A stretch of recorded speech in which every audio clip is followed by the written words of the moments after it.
Who knew after 20 years in real estate I'd have to make silly videos for Instagram and come out behind a tree? Stu, we need to do this stuff. Why can't I just door knock into open houses like I did in the old days? That doesn't work anymore.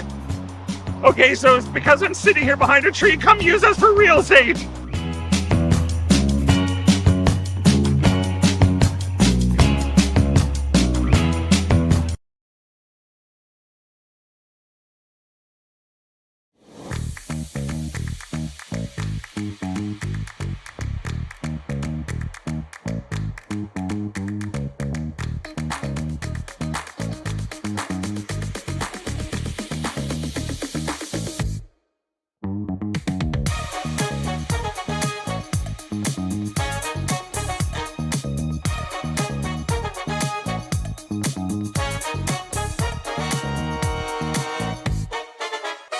The rock faces around Lake Tahoe are legendary.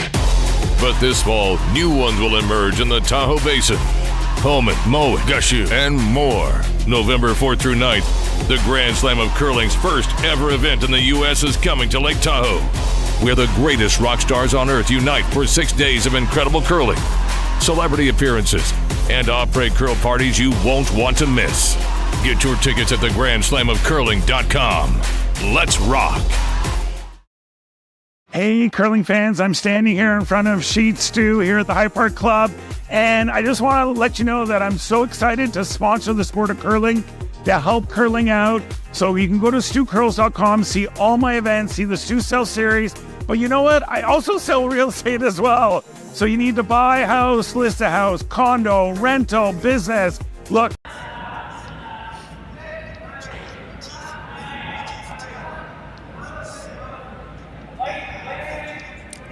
Hey, we made it for first rock. I know. That's pretty fun. Yeah. So here we are. Welcome. Good morning to everyone. Welcome to the 2025 Saville. Let me just get my bearings here and I'll do a proper intro. Oh, okay. So we're going to be not going yet. Okay. That's fine.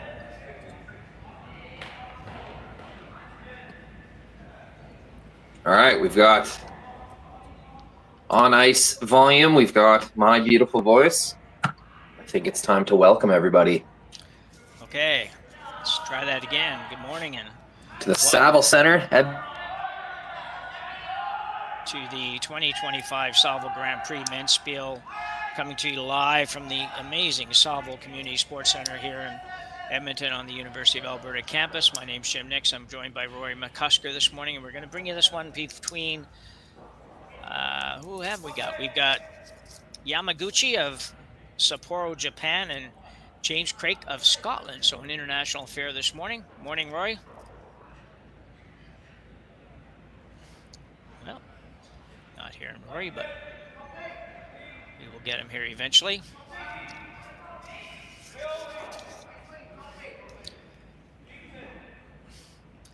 Just underway, first draw of the Bonspiel.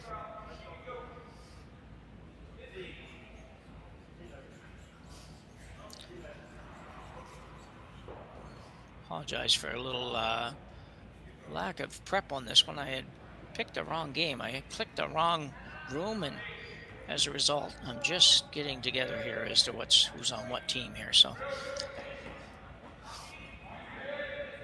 it's about the third time I think we've been at the Saville Center this year. It's an amazing facility. 10 sheets of ice, really, really good curling ice, lots of speed, lots of curl. And everybody enjoys being here. I think it's not quite year-round maybe, but it's pretty close to year-round facility. An intern come around here for Yamaguchi.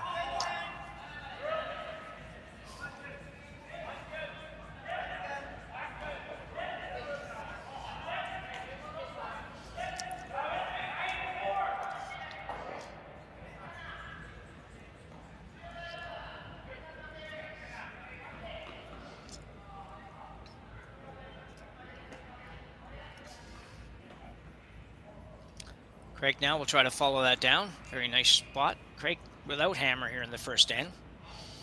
He did have practice in a draw to the button to determine hammer, and Yamaguchi picked that up.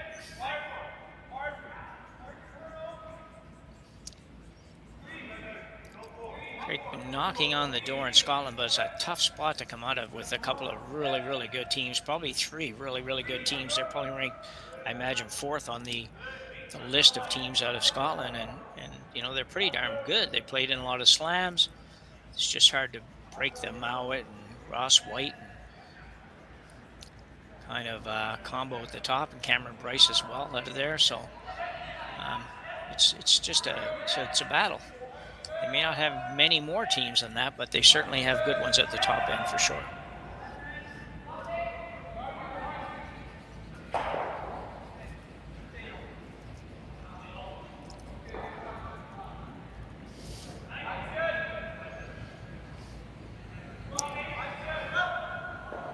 Open it up a little bit here for Yamaguchi after another straw by the Craik squad. Open up, like to roll to the corner. He gets it over there pretty good on one of those tweeners. Craig's got shot rock. He indicates shot rock, I think, or maybe not. Maybe he's just indicating which rock he'd like to guard.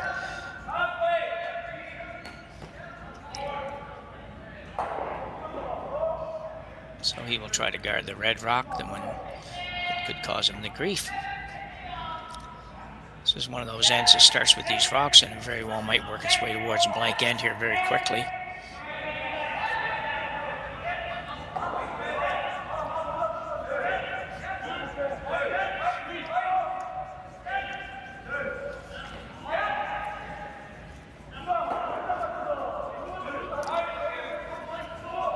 Hard to get this over and need to get just about to the center line, and looks like they'll be in a good spot. Yamaguchi probably going to have to run that again, although it is over curling somewhat. He may make a play on the back one.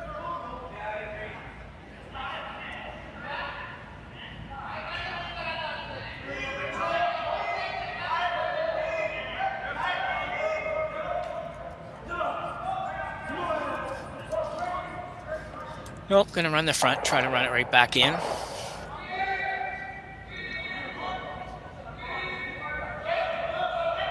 Trying to make contact with the rocks in the rings.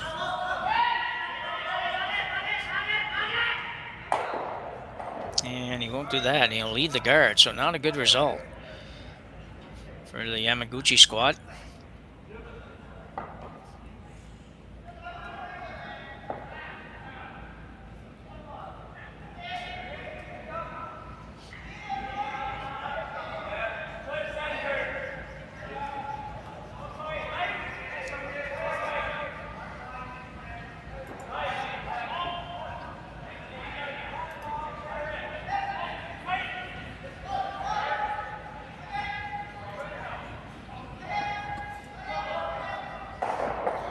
Hey, Jim, do you have Rory? No, I don't. I'm just trying to figure that out. I don't have anybody. Well, you heard me say that. Yeah, well, yeah, I heard you say that. Yeah, sorry. Yeah.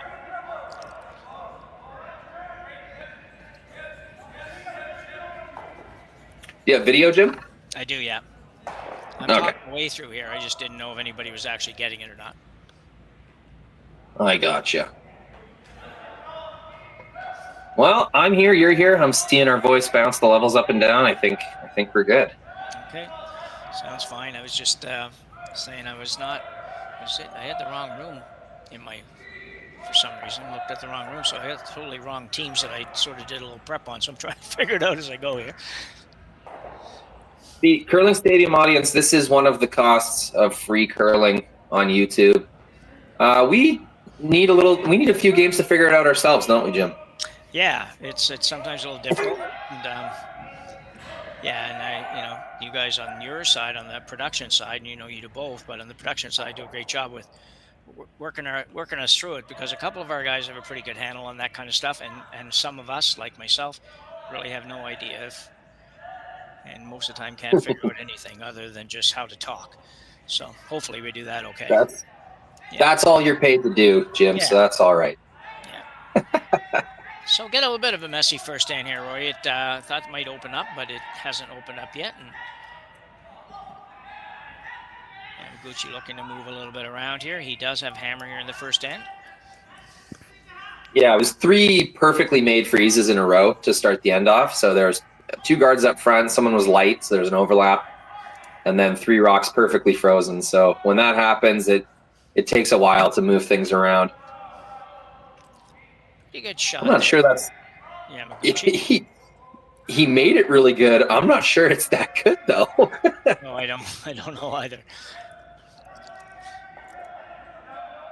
So just telling the audience, Jim, my mother and I last year at the Grand Slam of Curling, we were talking with James Craik, and we kind of figured out that there's a common ancestor, maybe a second cousin type deal between James and I. We have common family in the Edson region of Scotland.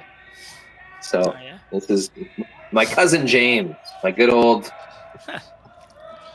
cousin. It's kind of an interesting team. Like I was talking when I was talking through there, and like I said, I don't know who was getting what, but I was saying that this team is it's a tough challenge for them coming out of Scotland, because even though there might not be 100 teams, the teams at the top out of there are really darn good, and they just have trouble breaking through. They've been around a lot for the last 3-4 years, playing some slams. They played in New Glasgow when we held the last slam, and actually it was interesting because we'll watch this come in first. A really good looking shot. If he curls enough, won't quite get there, but I'll tell you what, it's not a real good situation for Yamaguchi either here. He's got some red ones in there pretty good against him. Hammer's going to have to work magic to make anything more than a single point here. But James Craik, they traveled over here, and what they did, and they probably did it in other areas as well, is they offered up their cottage in Scotland as a house trade, and our one of our chairs on our committee said, well, we'll do that.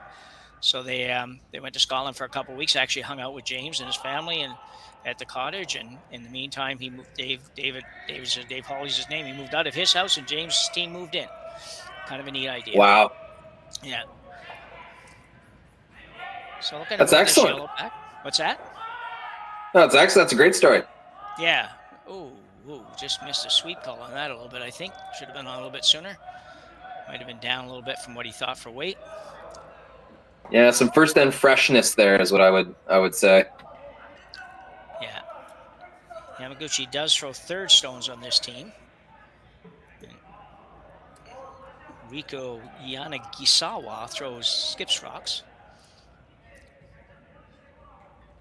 Yeah, it used to be Riku skipping, and there was not too much wrong with that, but Yama is the more experienced skip. He's a junior player, more kind of like internationally experienced, I would say. So they made that switch last year, and I think it's a good thing. I think Riku would sometimes get a little stuck on third and skip stones. He'd kind of, I'd see him like, just couldn't really come to a call, and the team would always have to kind of skate down anyways. So I think to keep things flowing and to keep Yanagisawa's mind a little more clear, to throw his 7 and 8 stone, which he's a very pure rock thrower, especially hits. Riku Yanagisawa, really straight big weight thrower. So I think it's just one of those things where to keep him more sharp and skilled at that, they put Yama in the house, and it's been working out for him. Okay.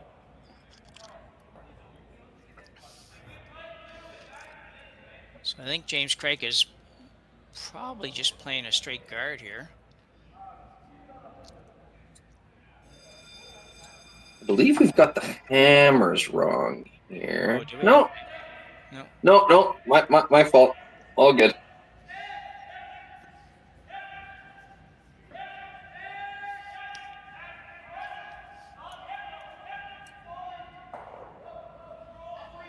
Geez, now I want a cabin in Scotland. Go golfing for a few weeks. Yeah. Well, it might work. They get a bonus really going your way, you might be able to work a deal.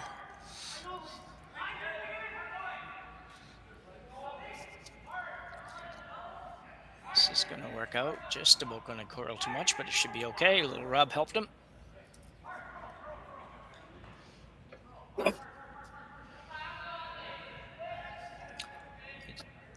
Yamaguchi's still trying to figure out how to... I guess I'm not quite sure who shot rock here. I thought yellow was at first, but I'm not positive. It would seem like if it... Yeah.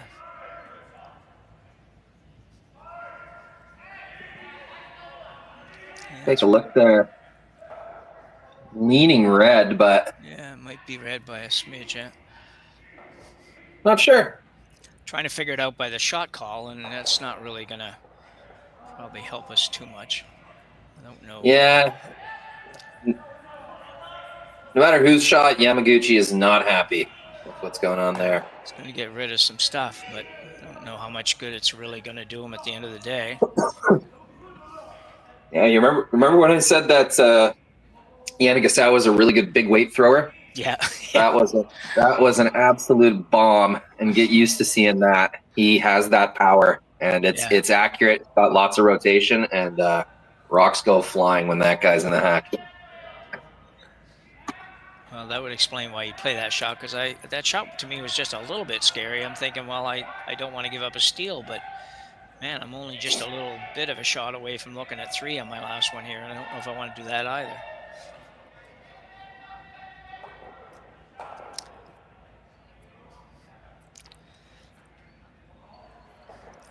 So a chance here to make this really tough for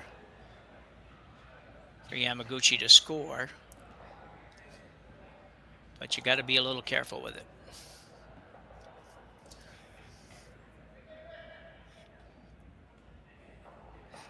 Yeah, where's the perfect spot for James to put this one? Well, I'm thinking ideally if you could just move your yellow just a little bit and still kind of overlap the 2 yellows a little, but I think the in-turn is going to be easier for Yamaguchi to get at and make something out of. I'm not sure it's there on the out-turn. If he's trying to move a rock, but I don't know. I think he's stuck with 1 here. I think he's going to be giving up 1 at the end of the day.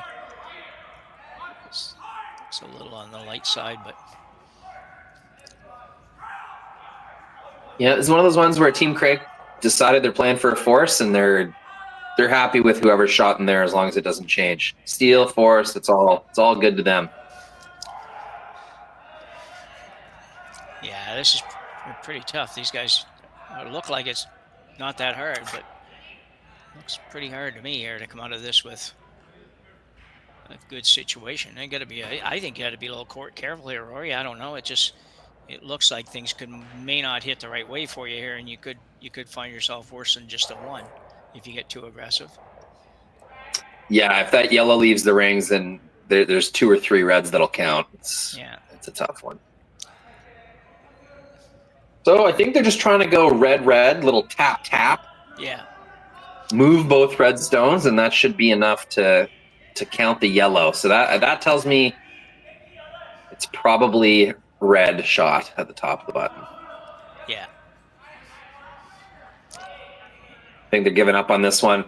Just that first end bite, the ice still has a lot of fresh pebble. It's tough to guess weight in the first end like that. Yeah, especially if you get off that practice path. So after 1 end of play here, Team Craik with a steal and 1 in the first end. We'll take a 1-0 lead to end 2. We'll be back right after this. We are here at the RBC Bloor West Village branch, and I'm here with 2 of their best mortgage brokers, Keith Joel and Dave Thompson. RBC has been an amazing sponsor of my curling season for about 10 years. And Keith, why is it so important to be involved in the community and sponsor youth sports? First of all, Stuart, it's been a fantastic 10 years. I'm so happy to be involved, and so is RBC. We enjoy being out there, meeting all the curlers, and having a lot of fun along the way. So thanks for that. I just want to say I'm with you. I'm a big supporter of the community, and I just want to let everyone know all my mortgages with RBC, all my accounts are with RBC. It's an amazing bank. These are great mortgage brokers. So look, go to rbc.com and come into the Bloor West Village branch and visit these great guys. Hey Ben, what's the Aztec Safety online e-learning website again? Yeah, that would be aztecsafety.com. Fire extinguisher and firefighting, we'll send that one to Paul. Ah, now here's a course I should probably take. Conflict resolution. Power line safety. Yeah, I thought it might help me with my line calls. Did you know this Aztec website has over 100 safety courses? Jeez. Aztec Safety online course. Ground disturbance. Could have used that a few seconds ago.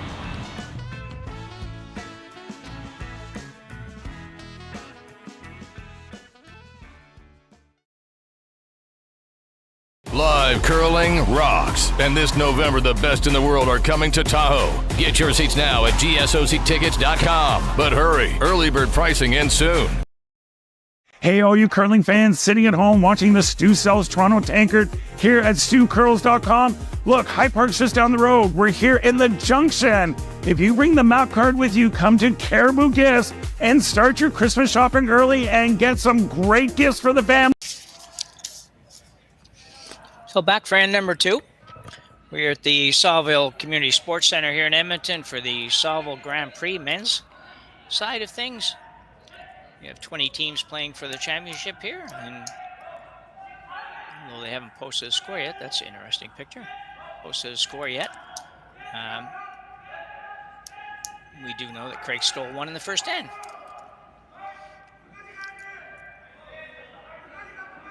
Lead stones Rory McNair for James Craik. Holy crap. What did I do? I don't know. We had that picture a second ago, too, for a second, but it looks like the portrait part. If you're taking a picture, it would be a portrait, but... What the heck is that? Okay. Oh, it's gone. Looked like we were broadcasting from Venus for a second there, but... Yeah.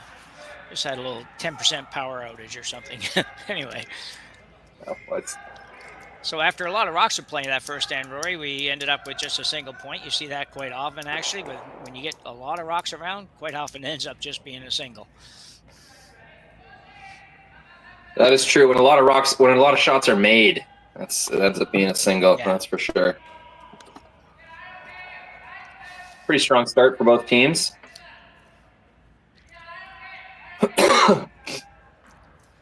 Can't expect Yamaguchi to miss that many run backs for the rest of the game. They are a very good run back, up and down, north-south kind of team. Really nice freeze there. Yeah, nice draw there for Tsuyoshi Yamaguchi. He's a very exciting player out of the Japanese program. Kind of came on the scene 4 or 5 years ago. Yeah, is known as a hitting second. Deals with guards very well, but yeah, is refining all sorts of parts of his game, getting a lot of international experience as well. Yeah, look out for him.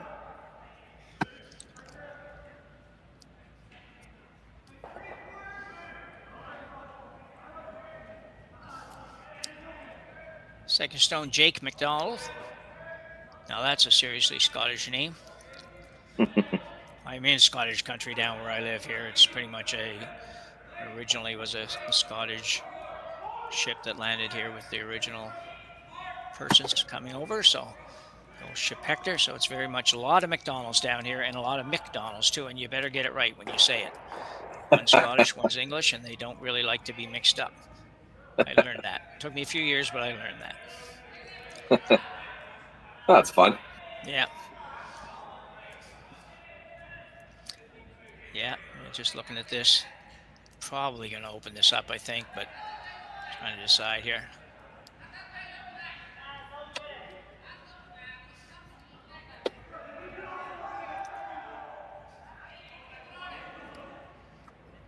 I think we're about to see some of that big weight.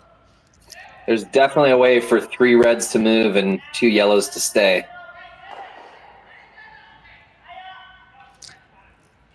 So Satoshi Koizumi, I'm not quite sure how to say that one. I'll have to look that up. Showing just a kind of a soft takeout weight or takeout weight. What's with that? I guess they want to leave their shooter. Yeah, I'm thinking up front somewhere. They were going for the yellow red. I'm confused, Jim. Yeah. Not totally sure either. I thought maybe he was trying to go, I don't know why you would try to go red, actually, I thought maybe, but... There wasn't enough weight for that. And no, I know. Once they're on the guard, the sweepings gave up. They weren't trying to go yellow, red, yellow. Couldn't have been that. That wouldn't make any sense. Especially with that weight, you're just going to leave it all there guarded, and it's not going to be you.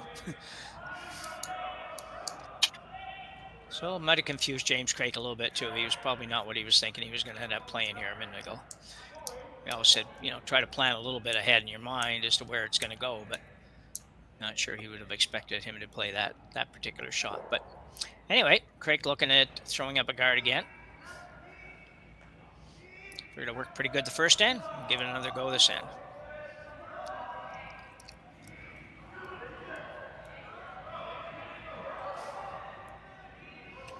McDonald with his second here in the second end.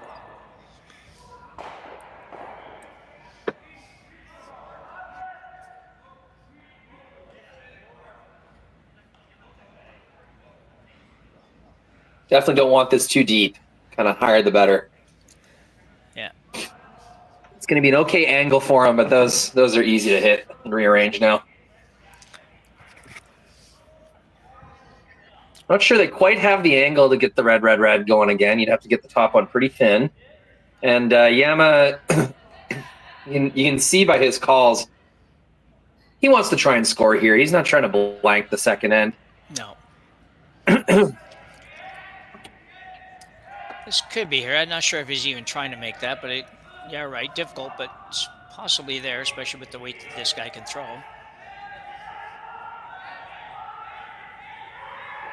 Yeah, it's not crazy weight, just like an up hit weight. Yeah, get the double. He won't be unhappy with that. That's probably what plan A was anyway, so. Yeah, it leaves the tight guard. That seemed to be part of the plan. Yeah.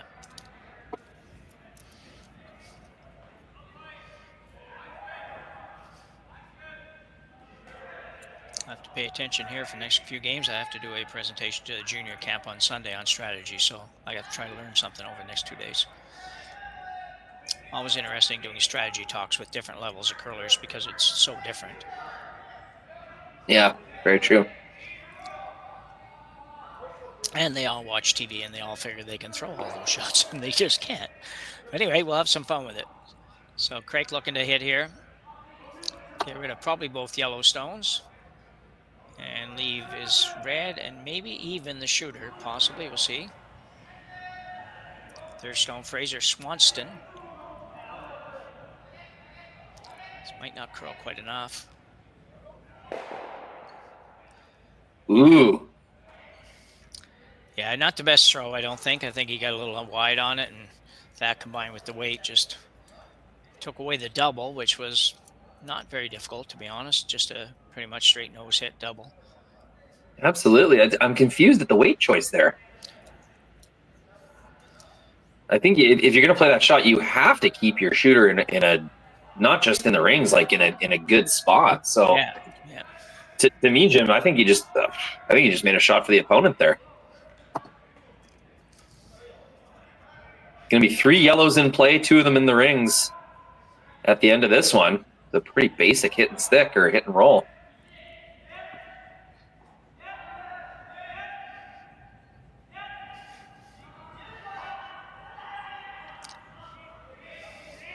Yamaguchi, he's going back to the old hairstyle. I saw a picture of him in junior at the Kelowna Curling Club when I was there last year. He had the exact same blonde streak in his hair.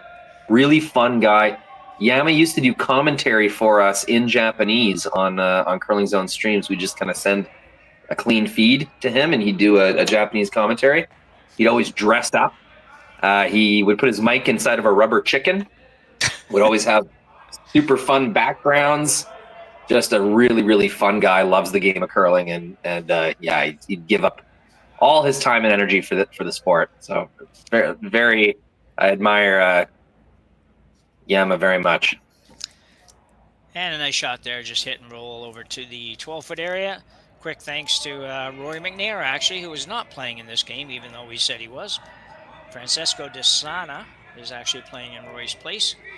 And he sent us a note on the chat to let us know that. So thanks, Rory. Yep. Trying to get a roll, not going to make it all the way over. Good try. The one good thing you got going for Craik is you can see all of that top yellow. So there's going to be a double in play if Yama kind of stays in the forefoot at all. But he's going to have to keep rolling that to the wing, try and maintain the deuce. But, you know, if the basic shots are made, this is going to be 2 points for Yamaguchi. So James Craik's going to need either a double or a really nice long hit and roll. Yeah. Well, speeding through this game, Jim, just getting in the hack and throwing before I can even switch the camera, which we like to see. High pace of play. We do like that. Very often, so it's nice, yeah. So trying to roll a little bit to the wings here. I'm trying to make sure he doesn't roll out. And he won't. Very nicely done. Not that easy to roll only towards the outside, and you only want to roll 2 feet, not 3 feet sort of thing.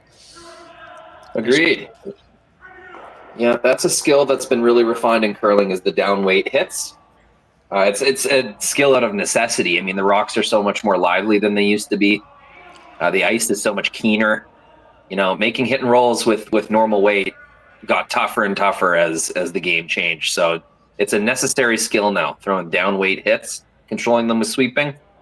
And that's how you're going to gain your positioning in the rings now.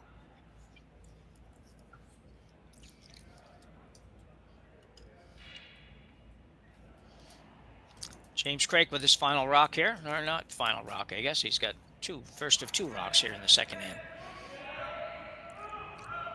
That European kind of broom slide, the way they hold their broom with the brush facing forward, kind of wrapping around the sliding knee. Looks a lot like Nicodine, actually, James Craig's slide. He'll stay out here in the 12-foot. Yeah. Interesting. Not shot rock, so now Yama gets to put this one wherever he wants. And I think the best spot is out on that wing. Yeah. I think if you make it really good, he's probably just going to hit the one on the 8-foot there, and probably may not end up with shot rock, but I don't think he'll go after the roll. So at the very least, you'll have a very easy shot for 2.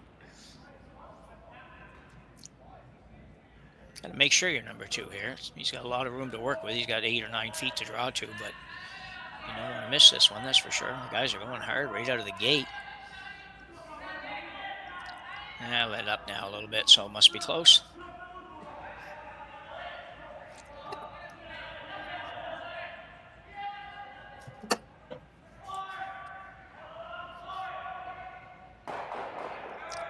Very nice draw for second end here for Karuizawa.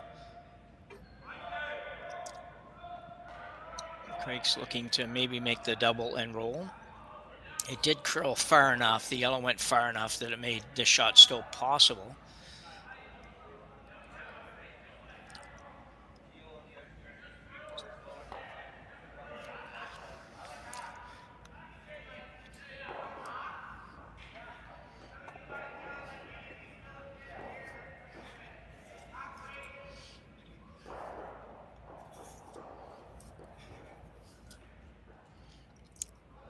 Gotta make sure you hit enough of this one. You don't want to overcurl this a little bit and leave it there. Looks like he's going to be throwing really solid weight.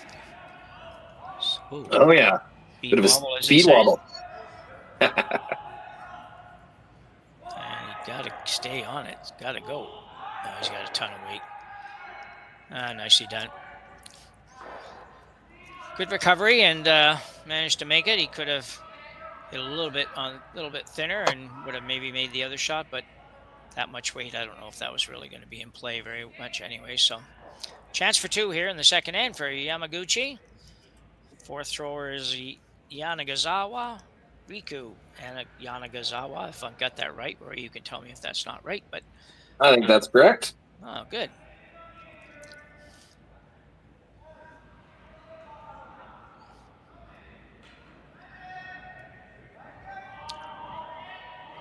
Nice, pretty smooth. Everybody's smooth these days, but still pretty smooth. Trying to make it move a little bit.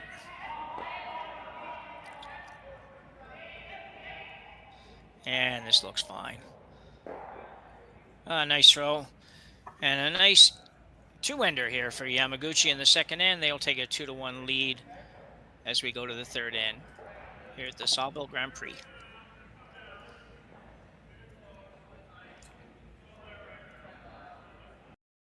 Developed over a decade in collaboration with the finest ice makers this side of the Atlantic, the Pebblehead PB5 is nothing short of a triumph of sophistication and craftsmanship.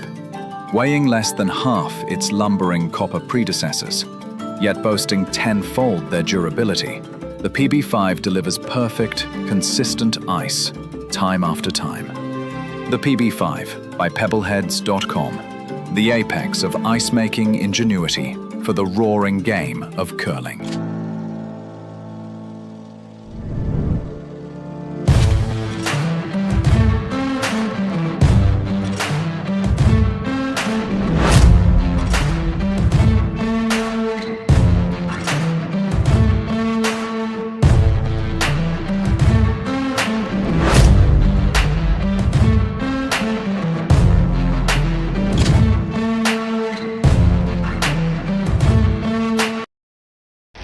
The 2025-2026 Grand Slam of Curling schedule is out, with big events happening all over Canada, like the Masters heading to London in September, the Tour Challenge from Nisku this October, the Canadian Open from Saskatoon in December, and the Players' Championship from Steinbeck coming in January. Early bird weekend and full event passes on sale now at gsoctickets.com. Let's rock!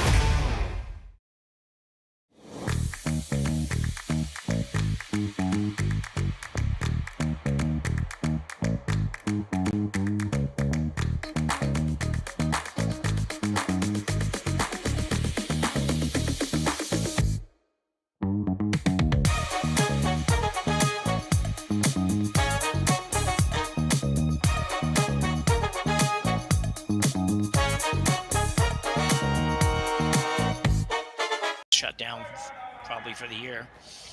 We're back after 2 ends of play. Yamaguchi from Sapporo, Japan, leading James Craik out of Scotland 2-1. And lots of rocks in play the last couple of ends, and a nice deuce by Yamaguchi in the last end. Didn't have to work too hard for it, but good job. Yeah, it was one of those ones where about halfway through the end, both teams kind of just conceded the fact that Yama was going to get 2, and they just sort of played it that way. Yeah, barring a complete miss somewhere, it's definitely.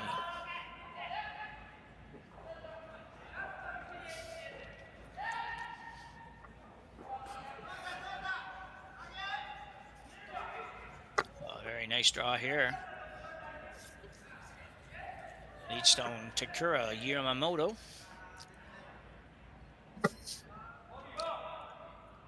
Having some trouble with the scoreboard. It is 2-1. James Craik stole a point in the first end before giving up the deuce in the second. Well, at least here in the second end, unless you're a complete non-curler, you'll understand the curling scoreboard and you'll recognize the score as being 2-1. Actually, no matter how you read the scoreboard, it's 2-1. Yep. So, we got the baseball style here at the Saville. Took me a minute. Which has grown on me. It's grown on me, Jim. I used to be very hard line, no curling, old school style scoreboard only, but now I've decided I don't care that much. Yeah, I'm with you on that actually, and I think it makes sense. There's far more people that would understand. It's going to be much easier to explain this style scoreboard than the curling scoreboard. It for those of us that have curled a long time, it doesn't seem that difficult, but man, some people can never. You can talk to somebody for 15 minutes and can't get them convinced on how to keep scoring a curling scoreboard. So, anyway, here's the ice maker and club manager argument is you don't have to stock as many numbers in the old kind of bank. Like with the curling style scoreboard, you just need 1 through 8, and that's good. With this style scoreboard, you got to stock a lot of 1s and 2s, and even a few 3s and 4s in there. So, I think that's the main difference. Easier to maintain is the old school style. So if you're building a $14 million curling club or something like that, you could save $122 by having this style scoreboard. Anyway, I mean, for a lot of these small town clubs, $144, that's a make or break amount of money. I know. Anyway, very nice shot there by the Yamaguchi squad. A little raised takeout on their own stone. James Craik now forced to run this front one back. He could get them all here if he wanted to get them all. Probably would like to keep this rock around, though, so he might not want to completely go for that. Yeah, some Canadian teams would draw around this, but when you're playing Scottish curlers, they see 2 rocks down the middle with none of theirs behind it. Those things are going away, guaranteed.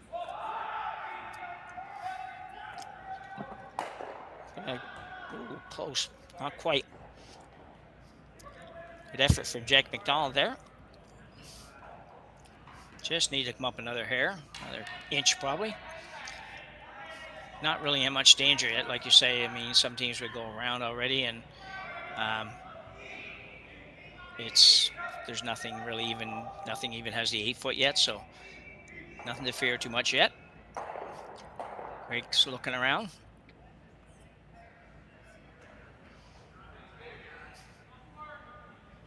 Not too many 20-team bonspils in the country. You can have everybody play in every draw if you want. 10 sheets of ice would do that for you. So I think he's throwing a guard back up.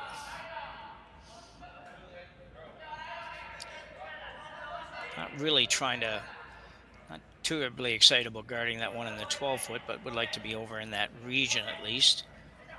Give him sort of a staggered guard effect to draw around if he gets the opportunity. Craik probably looking at the same thing again. Same idea. Get it just a little thicker. He does have a corner to work with now if he can ever get over there to use it.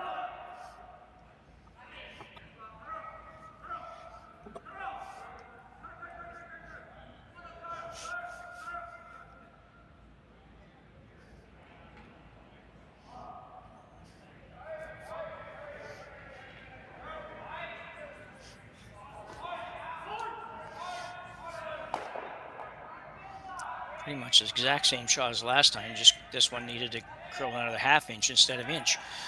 So, yeah, frustrating. So another correction. Well, I'll tell you what, we have a sharp group in the chat today.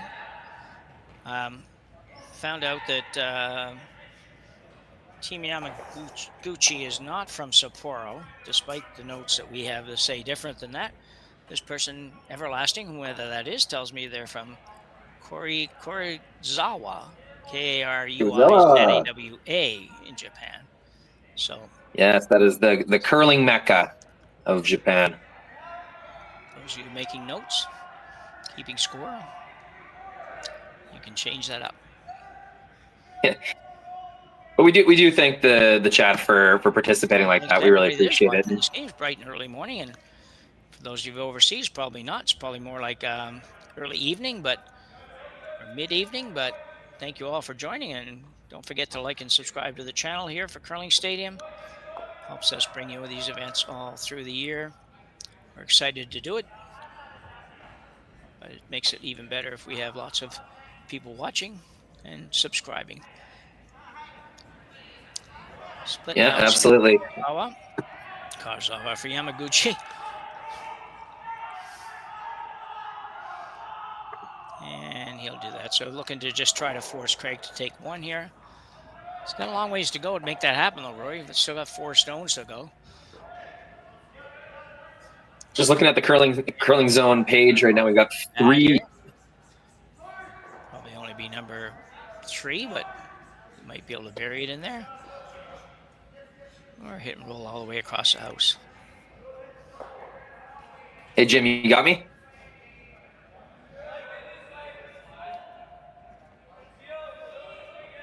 Test. Yeah. So Craik looking for probably trying to make the double here. Get a little roll towards the other.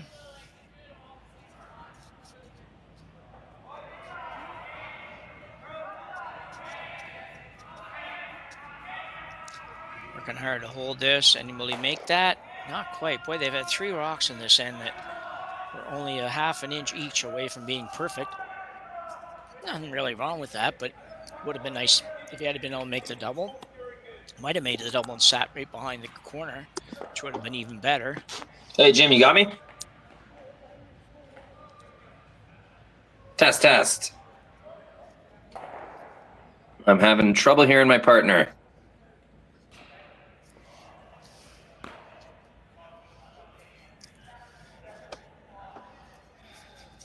Thanks, Matt. A little bit. He might got a text from Matty Ring. The audience can hear me. Confirmed. When we do these Appreciate that, buddy. He's a busy dude.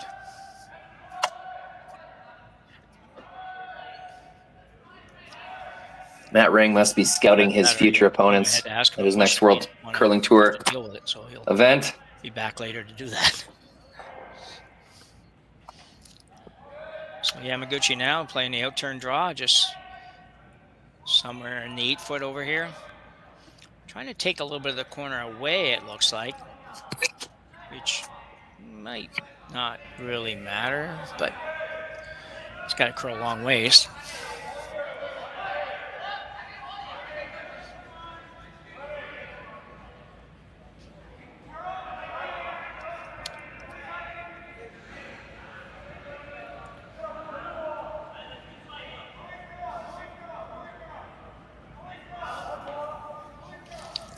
Well done.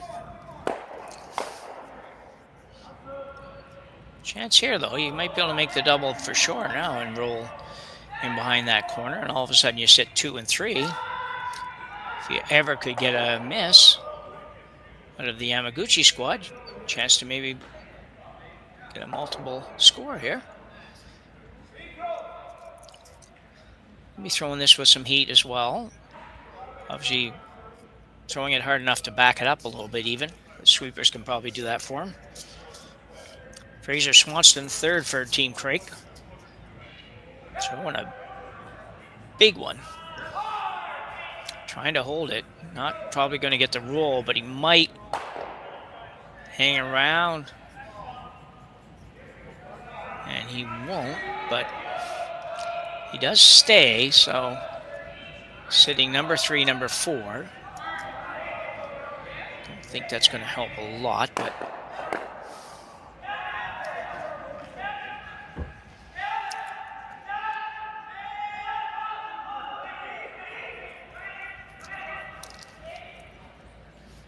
into skip stones here.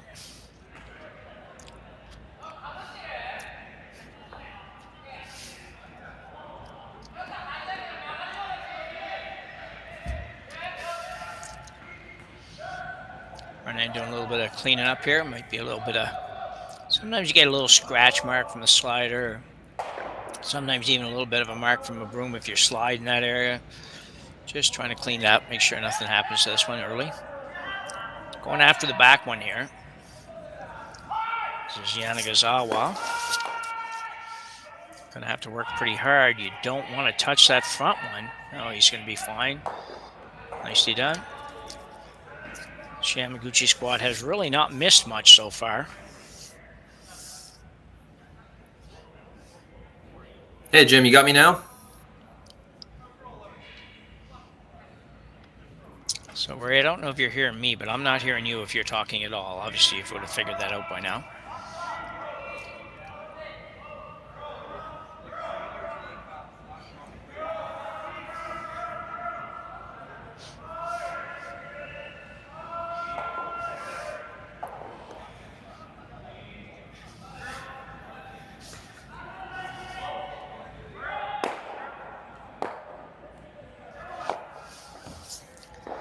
James Craik looking to make a double here. This is a big shot. If you can make this double and never get a rollout on the next one, you might have a chance at 2. And even if you don't get the rollout, you might have an opportunity for 2. So probably like to roll over in the neighborhood of the other yellow rock if you can get there. But at the very least, make sure you hang around. Make sure you make the double and make sure you hang around.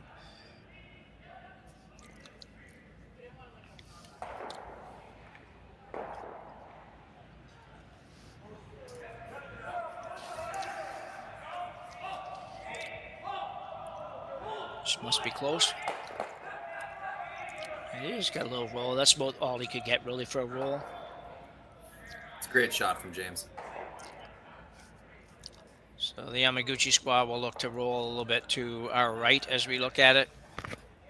Doesn't have to roll very far. The double really, even if he sat right there, it's available, but you probably don't stay if you make it. So I think just a foot would be perfect. Probably enough that he can't really afford to go for that roll, or go for that double rather. Doesn't want to take a chance of going down 3-1. I think right on the nose is perfect. Out turn hit. Just be nice control weight. Sweeper having a quick look. Looking at split time. If you're not familiar, the time from the back line to the hog line can give you a good idea. Usually used on draws, but can give you a good idea where the weight is on any shot.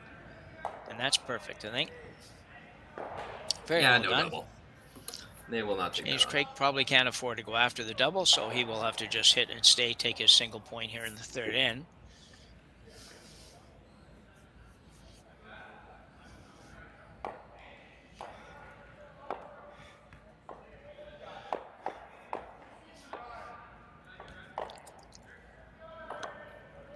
An enjoyable game to watch so far.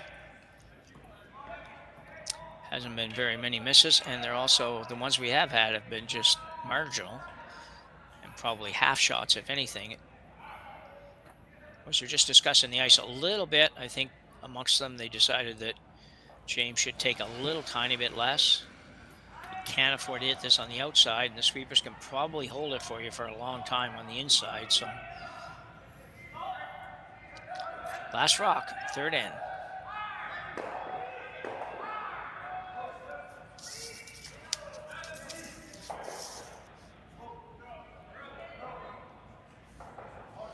It's got to curl. Got to curl a little more. They might not have moved it in far enough, and not a good shot for James Craik as he will give up a single here.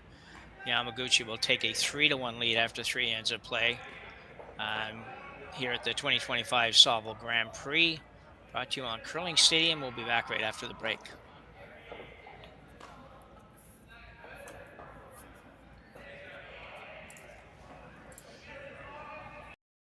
Developed over a decade in collaboration with the finest ice makers this side of the Atlantic, the Pebblehead PB5 is nothing short of a triumph of sophistication and craftsmanship. Weighing less than half its lumbering copper predecessors, yet boasting tenfold their durability, the PB5 delivers perfect, consistent ice, time after time. The PB5 by Pebbleheads.com, the apex of ice-making ingenuity for the roaring game of curling. Live curling rocks. And this November, the best in the world are coming to Tahoe. Get your seats now at gsoctickets.com. But hurry, early bird pricing ends soon.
So we are back here for the start of end number 4.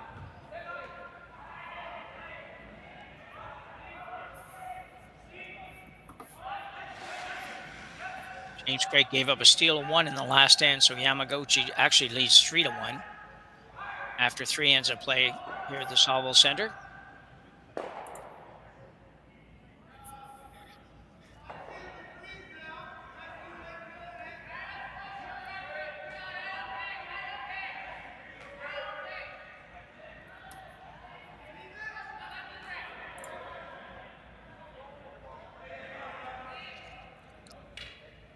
Yamaguchi goes to the house, now throwing up a guard.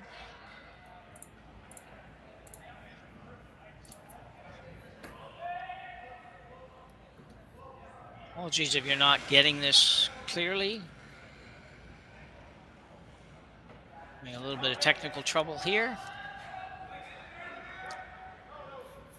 So very nice draw and a very nice guard for the Yamaguchi squad. Craik now with a corner guard. Going to look to come down. Corner freeze the rock in the 4-foot.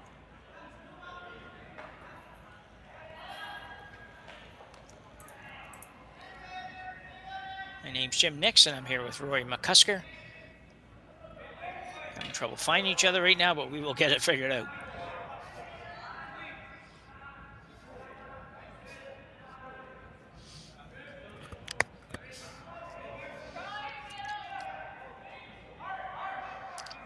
This looks pretty good. Just needs to curl a little bit more. He might come right around everything now if he can.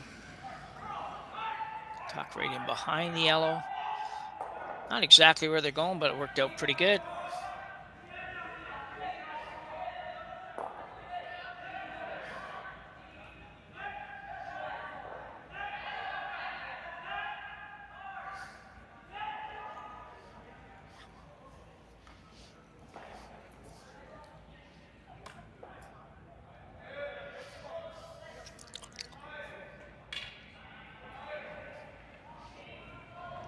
So Craig now with shot rock. Going to be interesting where they go with this one.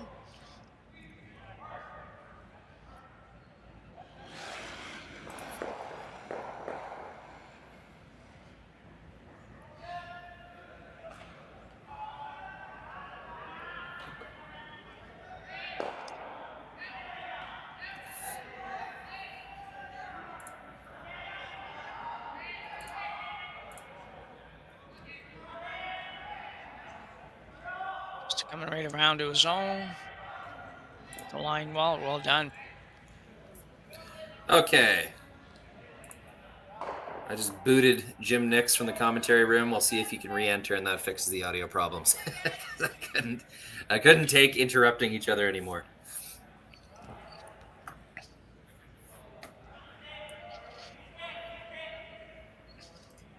Hey Jim, you back? You got me?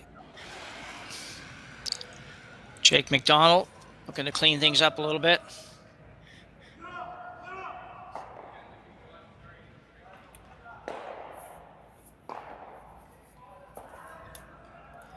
Jim, do you hear me?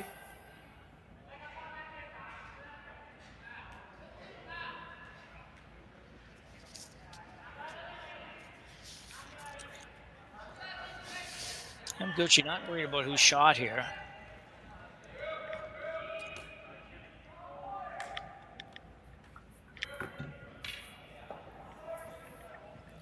Oh, little camera freeze.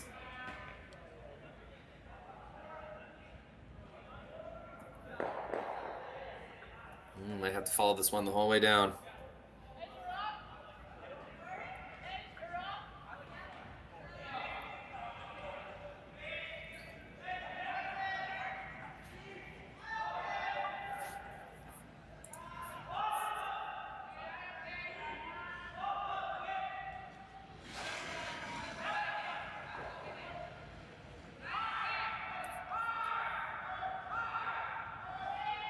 Ice has settled in really nice. Fourth end, fully broken down, but still holding up. See, the sweepers are really able to manipulate it with sweeping. Really got a lot of finish out of that one.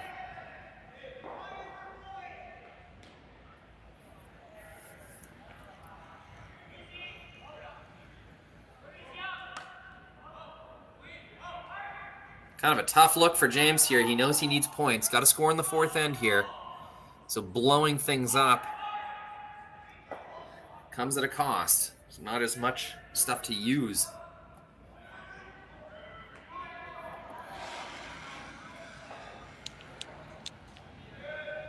So even though it's your shot stone that might go flying here, it's a decision James thinks he has to make.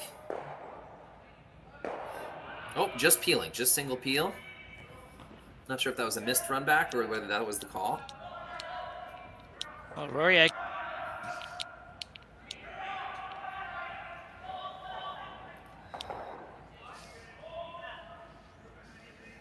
Jim and I are having trouble hearing each other. yeah, I don't know really what happened there. I didn't really touch anything, mostly because I'm usually afraid of touching anything. But, but we didn't have each other, and I don't have a feed on the YouTube on my end either. If that matters, Rory, I don't know if everybody else is getting it. I just have a black screen. On YouTube or on the video room, Jim?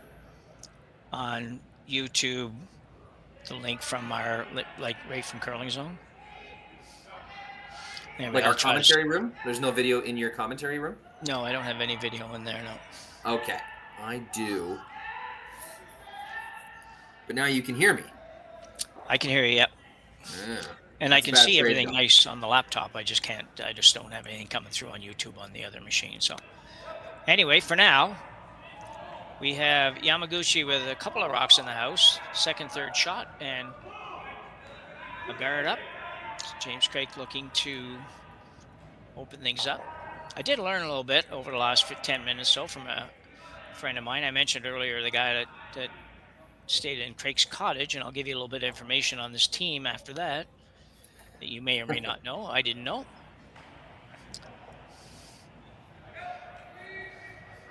So Jim, sorry, like you can see the game on YouTube, but you cannot see it in the commentary room. No, sorry, I've said that probably backwards. I can see it. Just picked his own rock out. I can see it on our normal broadcast. Gotcha. I can see it fine, and I can hear you fine. Just when I look at my iPad, which is beside me, I don't have a visual of the game at all. It's just a black screen. So Jim, can you or can't you see the game that we're commentating right now? I can see it everywhere. Okay. Yeah. Okay. Sorry about that. No, don't worry about it. It's first game for us too. Yeah. We had to get everything translated. Jerry had a lot of work over the week getting cameras out of the Stu cells in Toronto, getting everything set up for Edmonton here. It's a lot of behind the scenes work. James Gordon, Jerry Gertz, John Benton, Curling Stadium and Stadium Sports Network crew. So it's the first game for us as well. So it takes a little bit to get everything perfect. Yeah, you don't realize how much it takes even for us to do this. It's a lot more than I would even think. I know last weekend we had as many as 15 games broadcast at the same time, so no surprise there was a bunch to do. So got the guard going up from Yamaguchi after Craik's just managed to take their own rock right off the button. And I would say now is in a bit of trouble for sure. Yeah, it's a good sign when you're up without hammer and you keep throwing guards. Usually a pretty good sign. Yeah. Unless, of course, you're desperately guarding for your life, but this is not one of those. No.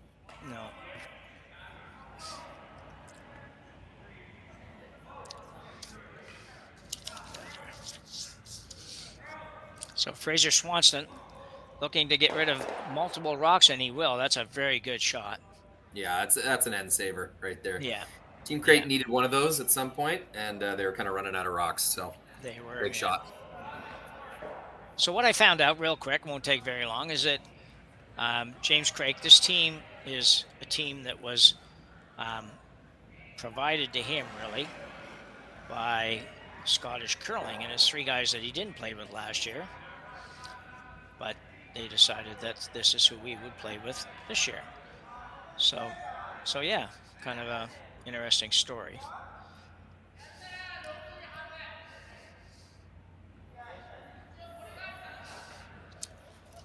And the three guys he played with last year now play with Waddell, I think, out of Scotland. So thanks for that info, David. Yeah.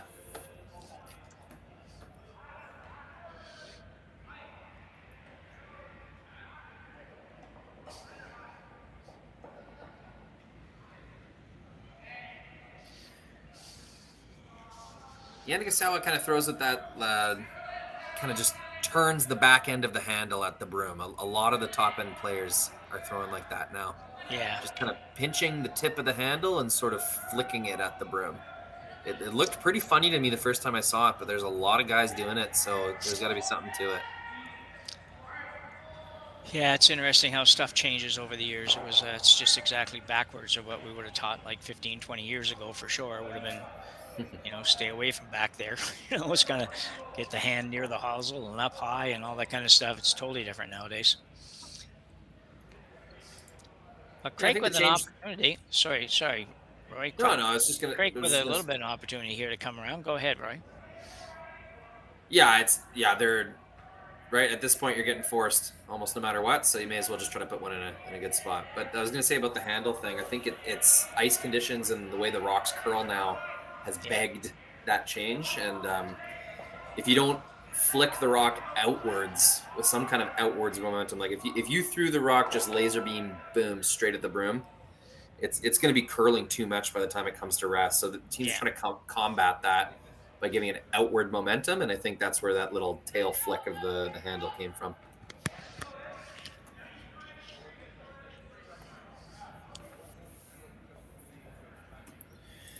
Yeah, we do have an active chat today. Love that. Yep. I was going to say before we got disconnected, Jim, Japanese curling fans have a lot to choose from today. Curling Stadium producing 3 Japanese teams, 2 at the Saville here and 1 at the Autumn Gold Classic. So, blessed with choice. Yeah, it's not uncommon now to see bonspiels with 3 or 4 teams from Japan or 3 or 4 teams from Korea, particularly on the ladies' side in Korea. Not that uncommon to see that many teams playing in one or, like you say, 2 events. That's pretty neat. Got to work hard here. This is pretty good if they can get it. I guess they don't have to work hard. Don't want to open it up the other side. It's going to overcurl, I think. That just went crazy, Jim. That was going sideways. Yeah, too bad. It looked really good until that last, 3 feet or so. Pretty open here. Probably about, probably 2/3 open. Karuizawa has thrown some really nice lightweight hits, and I expect that he won't have too much trouble with this.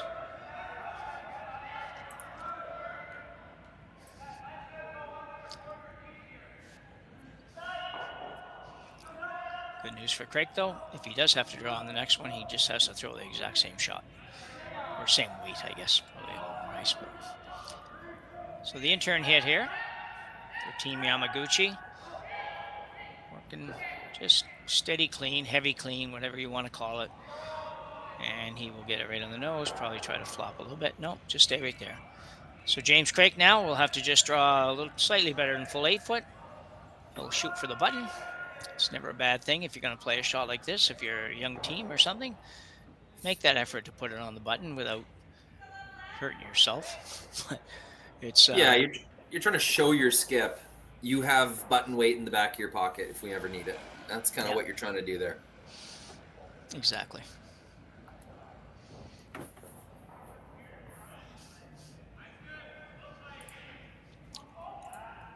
Craik now.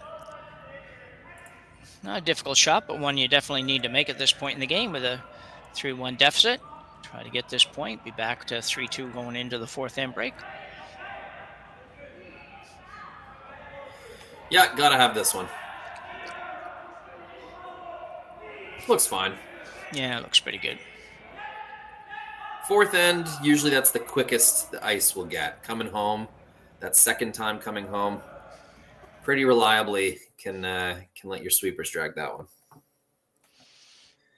A little of a camera freeze here. I think he's going to get it, though, Jim. Well, I think, yeah. See if our other camera's got anything better. Nope. A little bit of a networking log jam. Well, should we just go to the break and... I think we're going to assume he got it. All right. We will go to the 4th end break here at the Saville Grand Prix. We'll be back right after we run a few commercials for you to view. For over 20 years, the Sandra Schmirler Foundation has granted more than $9 million to hospitals across Canada for life-saving equipment for premature and critically ill babies. In the past 4 years alone, $4 million has been granted thanks to the curling community's incredible generosity. The need continues year-round, and with your help, we can ensure every baby has the chance to grow up and become a champion, just like Sandra.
Welcome to the rockshop.net, the official store for the Grand Slam of curling. Whether you're looking for the best hats, stylish clothing, fun toys, or unique accessories, the Rock Shop has it all. Shop online anytime at therockshop.net for exclusive Grand Slam of curling gear, or come see us in person at your next event. Therockshop.net, where fans find their favorite curling gear. So we're back, but the break's still ongoing. Some bonspiels they take a break, some bonspiels they don't. This one they obviously are. And we just may wait it out here, or we may run another series. I think I'm going to run another series of ads, Jim. Sure thing. Let these guys get back on the ice. Yep.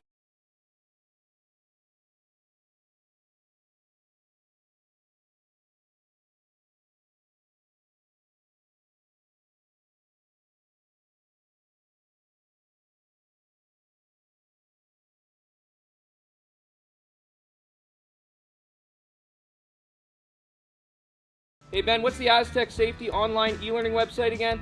Yeah, that would be aztecsafety.com. Fire extinguisher and firefighting, we'll send that one to Paul. Now here's a course I should probably take. Conflict resolution. Power line safety. Yeah, I thought it might help me with my line calls.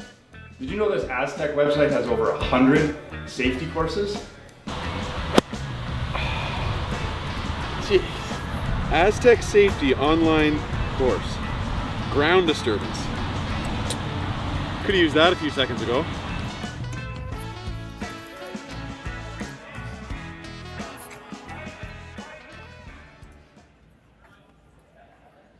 Live curling rocks. And this November, the best in the world are coming to Tahoe. Get your seats now at gsoctickets.com. But hurry, early bird pricing ends soon.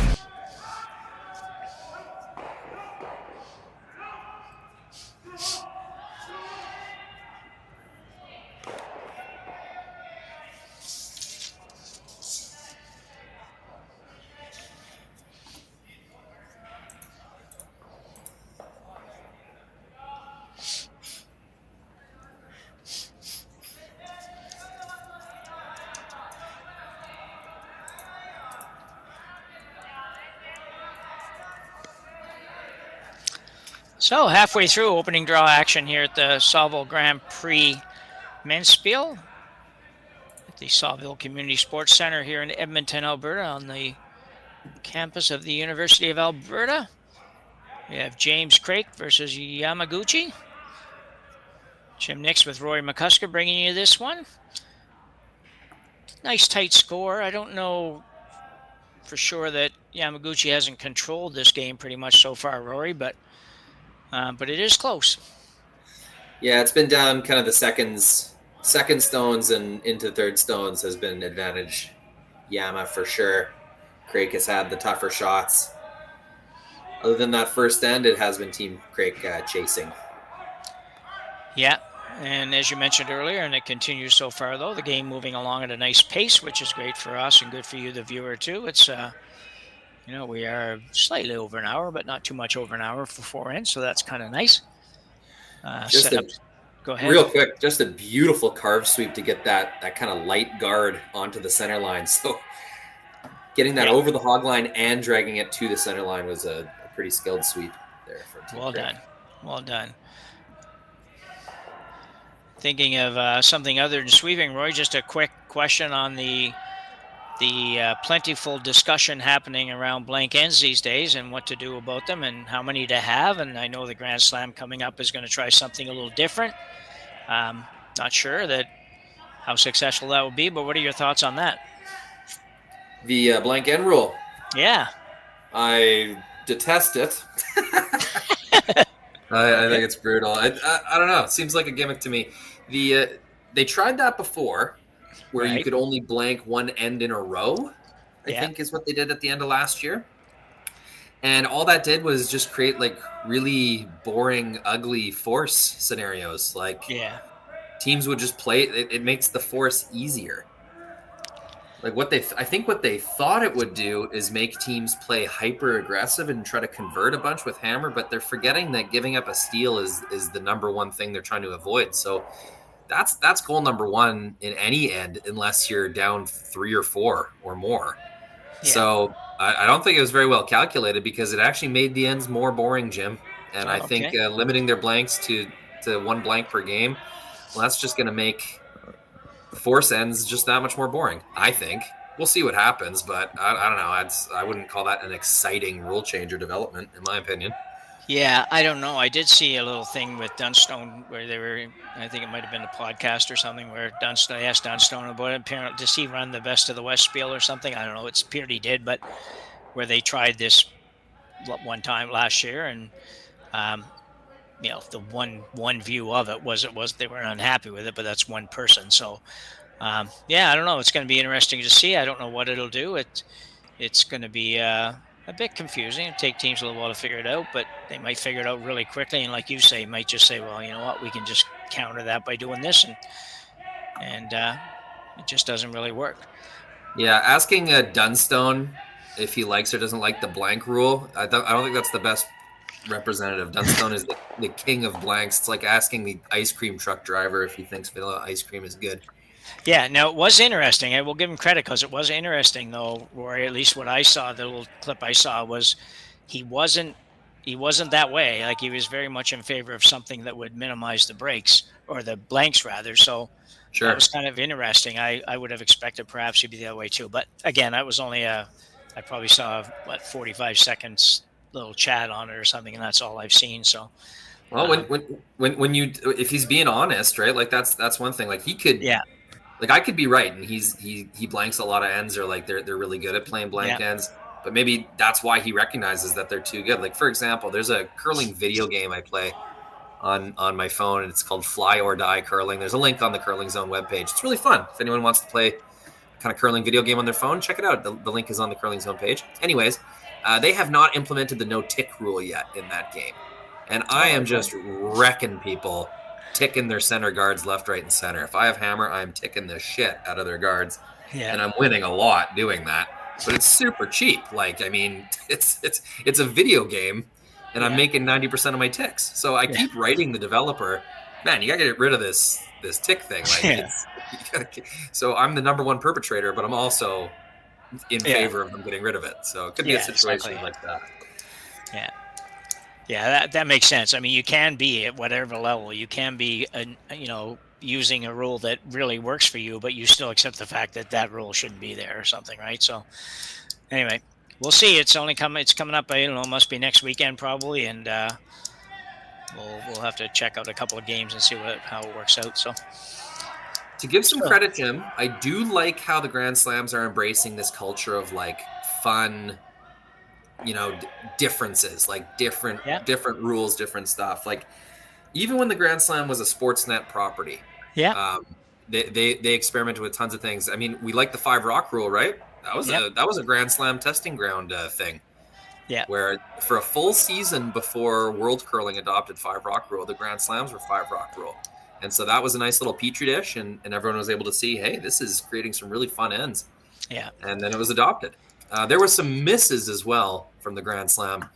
They tried one in Winnipeg where you got 2 points if your rock ended up on the button at the end of the end. That was a bit of a wonky one. Yeah. There was more. There was more kind of silly ones that didn't really end up working out. But I think it's a good thing. There should be a best on best trial of these rules. Yeah, no, I agree with you. I think it was, and I agree too that it was before they changed hands. There were a number of things that they tried that were very, very different, and kudos to the players as well, I suppose, for accepting that, at least publicly accepting that. They may not have sitting in the locker room having a discussion. It might not have been the same, but at least they were publicly supporting the efforts to see what would work and what wouldn't work, because those are the biggest cash events for them in the year. So a lot of them you could understand if they weren't real fussy about trying some new and strange thing, but particularly the best teams, but they seem to be on board with it, at least. I don't know if anybody directly asked them, but they at least they weren't slamming it anywhere, which is a good thing. Speaking of slamming it, Yamaguchi's got to do something with the front end here, and he's going to ask Third Stone, which is himself actually. Calling his own name. Yeah, calling his own shot there, yeah. Jeez, they tell you not to call your own shot. But in this case, it's all right. Looking to move those rocks in the front. 3-2 lead for Yamaguchi with hammer playing at end number 5 here. Wants to hit a little thicker than that probably, but pretty good. Craik looking to guard again. Those rocks are probably, they're staggered a little bit, but you know, if you can get to the left-hand side of that with an in-turn, you can drag that into the red one for sure. So you got to be a little careful where you put this guard here. You might miss it if you hit it on the other side, if Yamaguchi were to try to run the yellows from the right-hand side as we look at it. But guard going up here anyway for Craik. He's down 3-2 without hammer, and he's got a rock on the button, so if he can survive 3 or 4 more shots, he might be able to get out of here with a single. Yeah, the angles on those yellows, I don't even know if it matters what the score is. You can't really do much with those. I think guard's the only play. And I'm working hard here. Got to get it over a little more yet. Certainly not lack of effort. Well done. That's a great distance curl sweep. That is, yeah. Really good technique. Yeah, you can see a little red in the face. He put everything he had into that, and you pretty much had to.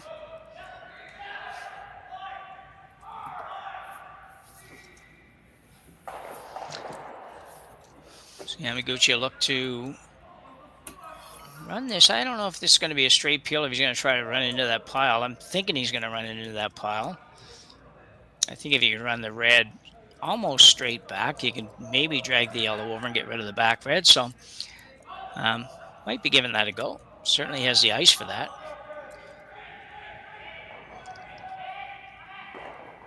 Not massive weight. Got to curl though a lot if he's going to make any contact with the back one. No, blows it right by. Sorry, shoot. Bad camera work there from me, but it's all right. Blows it right by.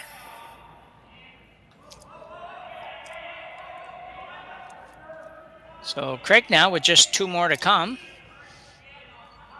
So far, so good.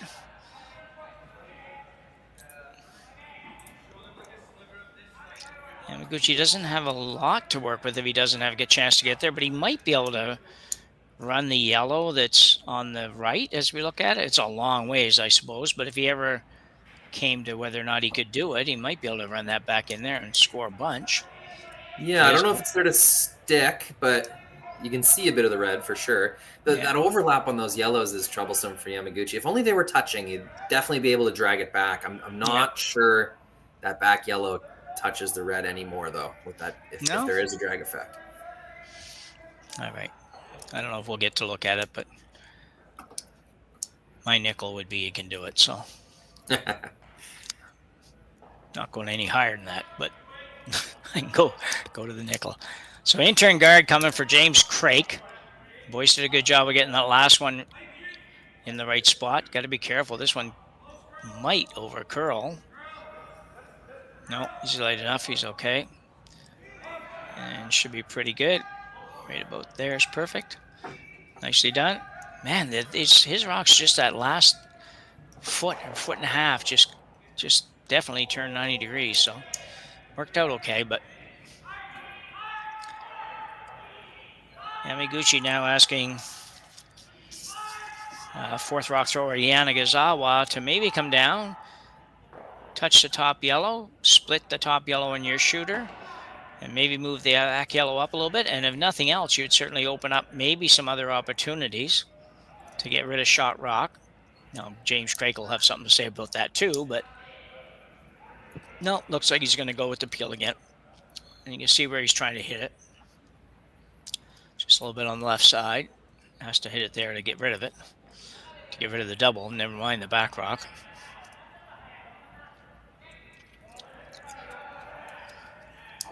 So get rid of all of his own, probably when he's done. Yeah, it's kind of a risk-free play because, I mean, getting rid of this guard is almost good enough. Just making things move in the house is a bit of a bonus. So free crack. Yeah. Out-turn peel / run back. It's going to be close to doing what he wanted to do. Is it good enough? Whoa. Oh, yeah. Got rid of everything.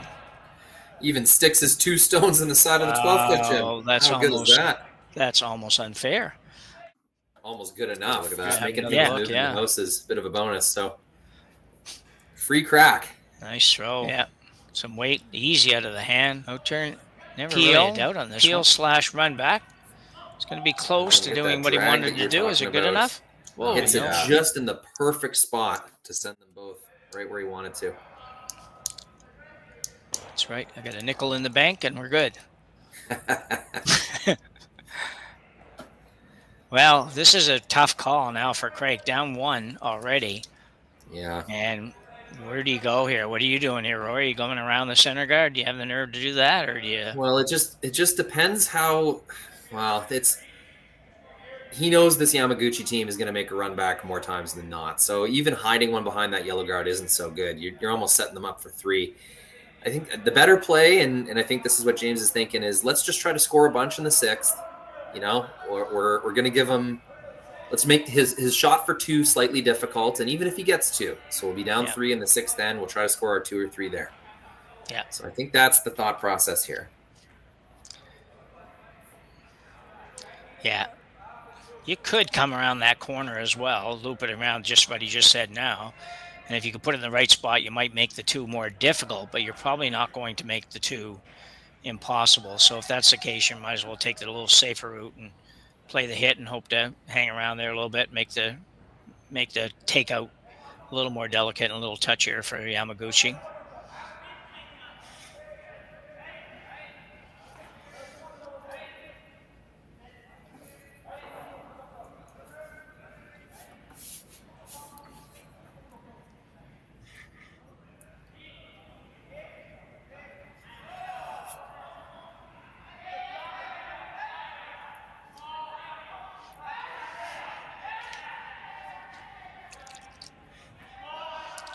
James Craik now. Final stone here in the 5th end. Already down 1 without hammer.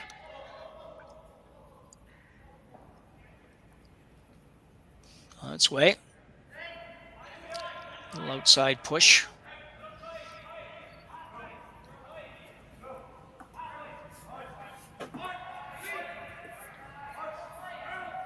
Wow, look at that curl. Yeah. Pretty incredible. Good job by Jake McDonald getting it in there. Yeah, I know. I didn't really like that little release there, and I thought he might have done himself some damage, but it's wide open. Still not super easy getting all the way out to the wing at this point in the game. You don't really know what it's going to do. It's still pretty fresh out there. Sometimes sheets have a bit of like a dish effect where the further out you go, the harder it curls back in. Yeah.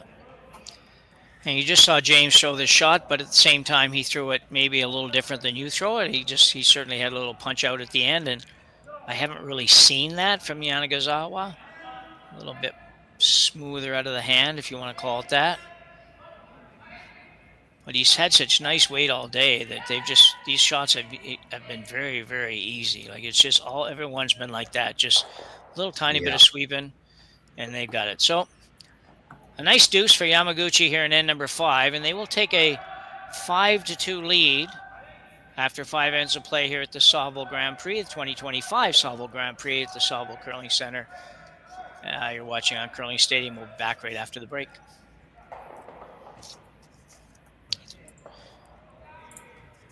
Makes all that.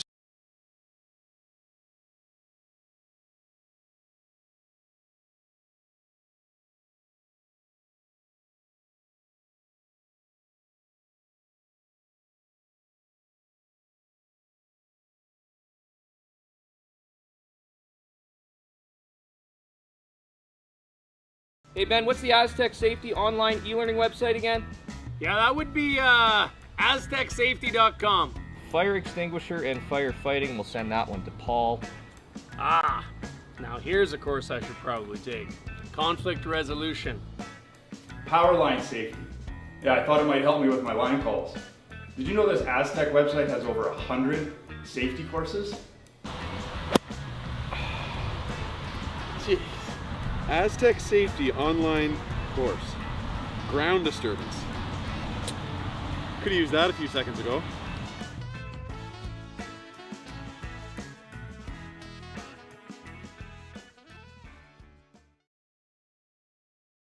Live 2025 curling rocks. And this November, the best in the world are coming to Tahoe. Get your seats now at gsoctickets.com. But hurry, early bird pricing ends soon.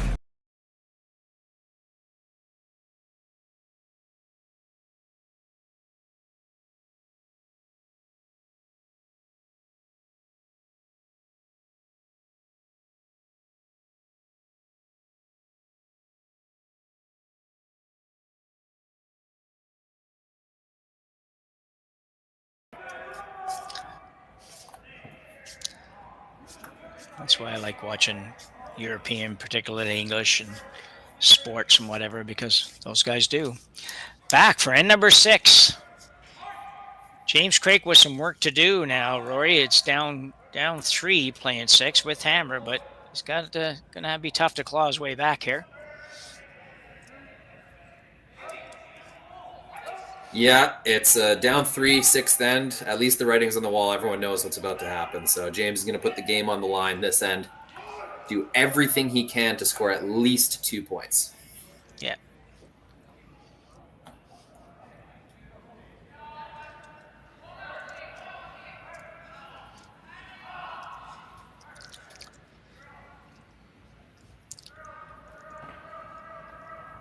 Yamaguchi going to stay with this play in the center.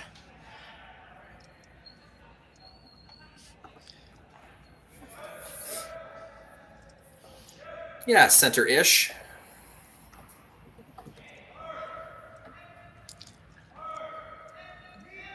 Interesting call by Craik here. I think I'm on his first one. Yeah, go ahead. Saw some opportunity and decided to double up the guard on that kind of 4-foot line. Pretty interesting. Considered playing the open stone, but knows he has to use this free guard zone. It's a smart move. Yeah, I was gritting my teeth a little bit there when you looked like you might play the hit there. I thought you can't do that. So we got Francisco de Zana replacing Rory McNair in this game with his second stone here in the 6th end. I don't know if Francisco's playing this whole Bonspiel or if it's just a 5-player rotation type thing and they're all here, but probably not, since they wouldn't probably bring 5 players over all the way from Scotland for one event, but they might be playing a couple. So the corner guard up, so he's got a little something to work with. Now you got to figure out how to use them.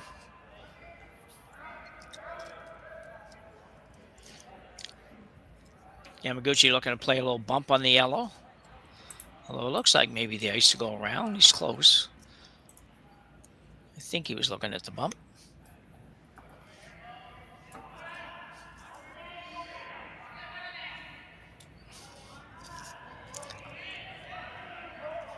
Second stone is Takeru Yamamoto. Coming around. Or nope. Going to end up with a little bit of a split type shot. I don't know about that one. That didn't really do a ton for him. Craik looking at a hit and roll behind the corner. He could also hit it pretty close to the nose, leave his rock in a pretty good spot. Probably would have to see Yamaguchi do something with it, which might open up draws. Those rocks have to move at some point. It's pretty tempting to move them right now, even if it's just a nose tap. That's what I mean, yeah. Rocks behind the tee line. Yeah. You're going to try to use the corner guard, though, Jim? Yeah. I think if you hit and stay right there, though, Rory, I think what you just said, I think he'd have to do something with it. Yamaguchi would definitely do something with it, which would open up the opportunity to get behind the corner and the sort of tweener guard. On the next one, maybe a little easier, but he is going to try to get it here, and if he ever gets it here, that's a great shot, too. So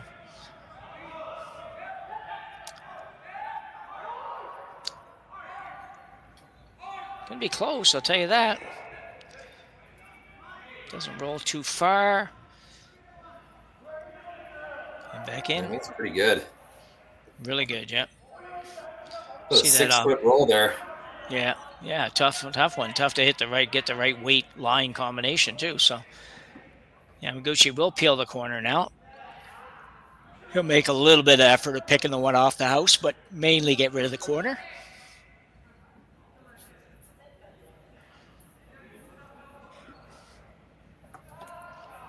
I got the right guy throwing it. I watched him make run back after run back, and where was that? The Pan Continental last year. Yeah. This is Koizum, I think. I don't think I gave him credit for the last shot. Probably thought it was too hard to say. No, that's Yamamoto. So I've got these players backwards. Okay.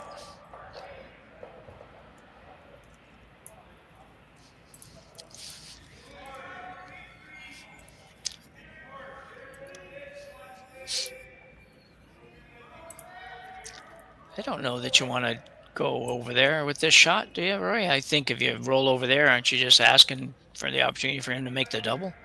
Yeah, I think you kind of got one in the bank right now. You might convince him to ignore it. I think if you come around, they'll hit the open one. So if you think you can score 2 or 3 down the middle, down like behind these guards, now might be the time. Yeah, I like this call. I think this is an opportunity for sure to build something. I know you're flirting around the 4-foot area, which we don't necessarily love to do when we have hammer, but down 5-2, you don't have the luxury of everything being perfect before you make a move.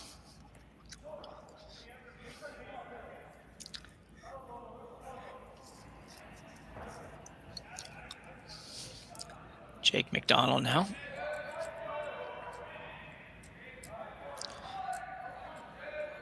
Sweeper's kind of indicating it might be enough weight or slightly too much weight, possibly. Nobody wants to touch it. Yeah. It has been a struggle at second here today. He's thrown some really close ones that haven't quite connected, and then there's been some flat misses. Now that stays in the rings, so not dead yet. No. Hitting the back one. Yeah, I don't know. Very interesting. I'm not really sure why. My fear, Jim, would be leaving junk back there as a jamstone for one of Craig's later on.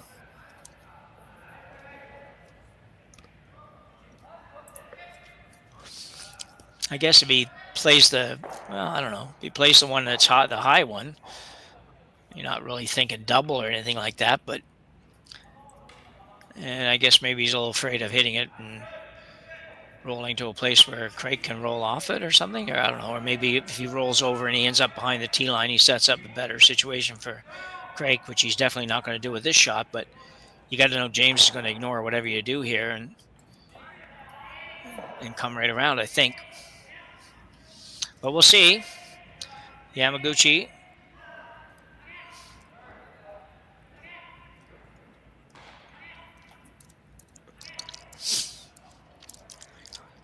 We'll a little bit. We're going to roll right out, and he will.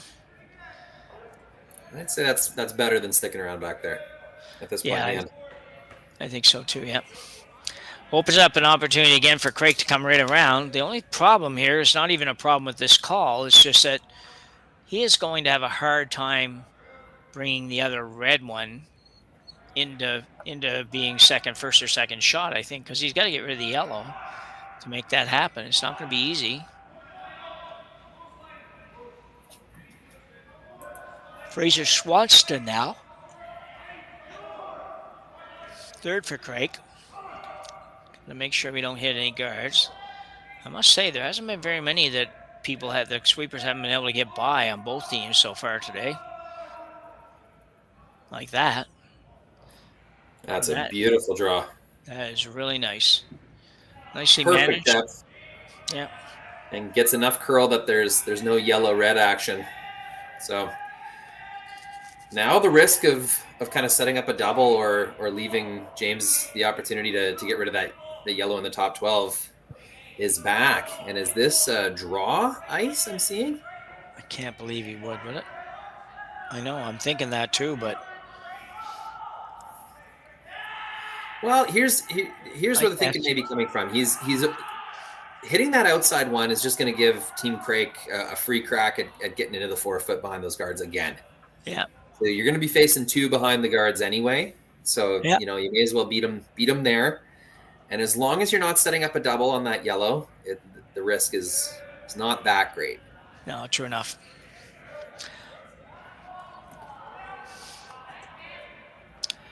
So Yamaguchi once again throwing the third stones. This is second stone in the sixth.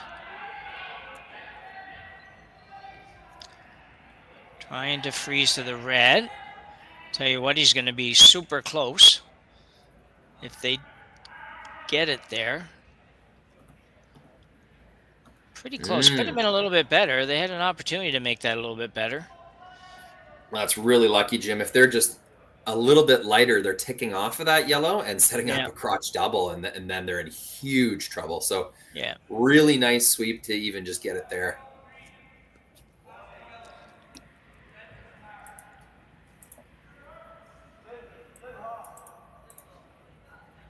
There's a challenge getting rid of this yellow stone if you're looking to get rid of it.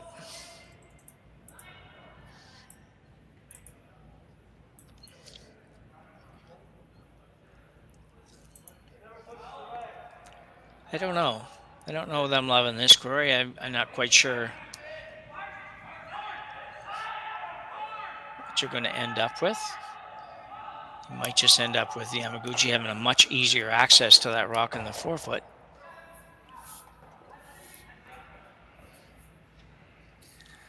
Yeah, this is a tough one. Something's got to move because that yellow-red is very available. So, yeah, the top one. That's what I was thinking. Jeez, it's once again though. It keeps that red on the wing in play. If you can remove this yellow and keep your shooter in play, you'll have three reds in the rings, one lonely yellow. Yeah, I agree. I just think you're going to open up the yellow-red combination, which is very short and very simple. But we'll see. Swanston. Guy's trying to make this one curl. Ooh, got to go a long way.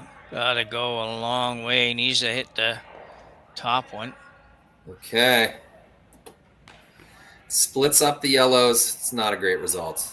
The killer on that one, Jim, is your shooter left the rings. Yeah.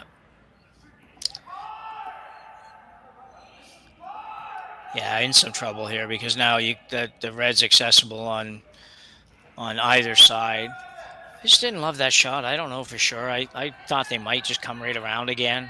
Same thrower. I know you leave the yellow. There's a possibility of them doing something with the yellow, but I don't know. I just didn't see how that was. Even if he made the top one, just the top one and rolled over, and I think it was going to leave that red pretty available.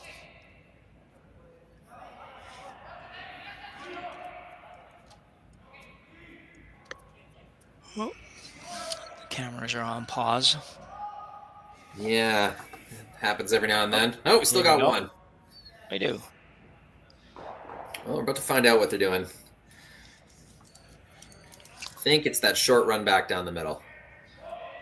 Yeah. Oh, they're going with the intern.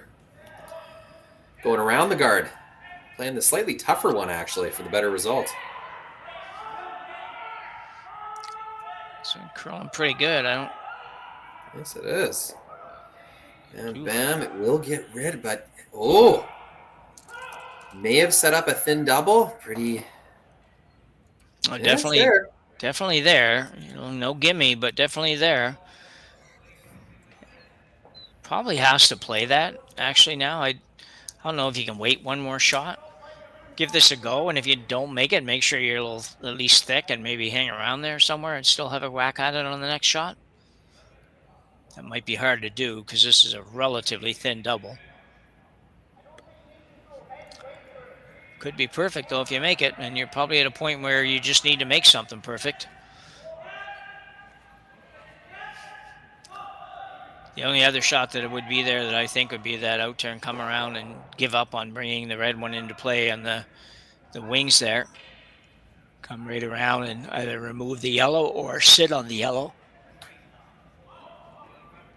Hope to get a shot at it the next shot, but he is going to go with the double. Probably either the better call right now, I think. Some may disagree, and that's fine.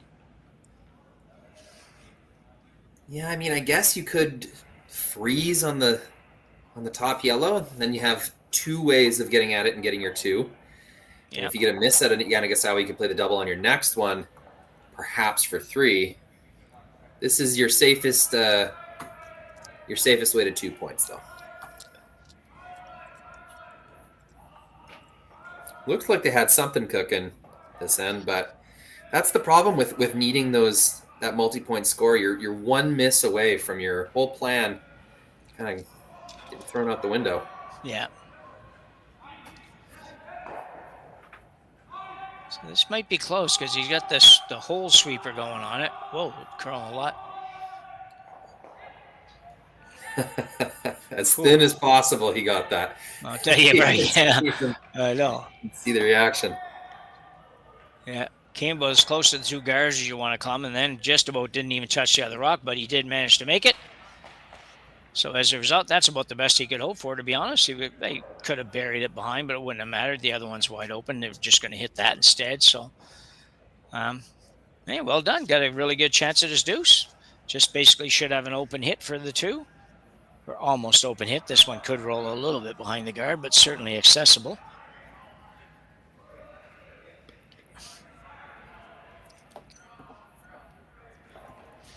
I did look up the word gettable back a while ago and a couple of bond spills ago because I found I used that word a lot and I didn't know if it was a word, but I looked it up and sure enough, sounds real. It is real. Yeah.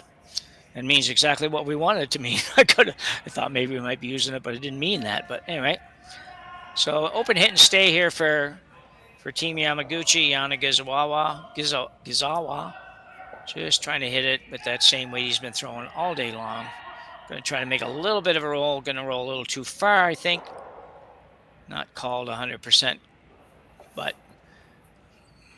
probably did the job. It would have been. If he had stayed directly behind, though, it could have made for a little more difficulty on his last shot. Yeah, sitting right behind those to throw a hack weight and stick across the center line, that would have been a difficult shot for sure. But yeah, those little hit and rolls, they're tough to make. And they are, yeah. Yamaguchi one up with hammer going to 7. I think they're happy with that. Yep.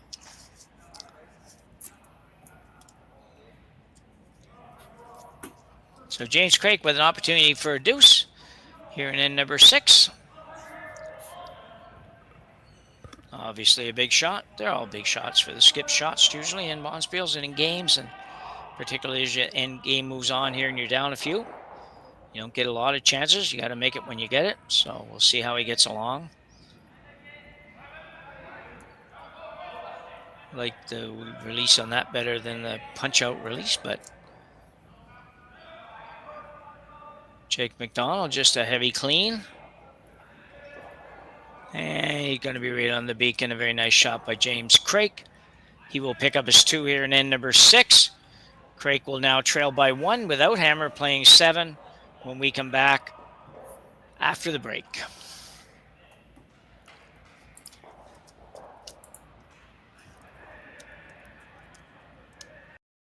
Developed over a decade in collaboration with the finest ice makers this side of the Atlantic, the Pebblehead PB5 is nothing short of a triumph of sophistication and craftsmanship.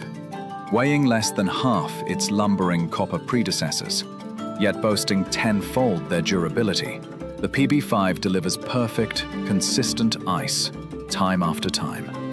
The PB5 by Pebbleheads.com, the apex of ice-making ingenuity for the roaring game of curling.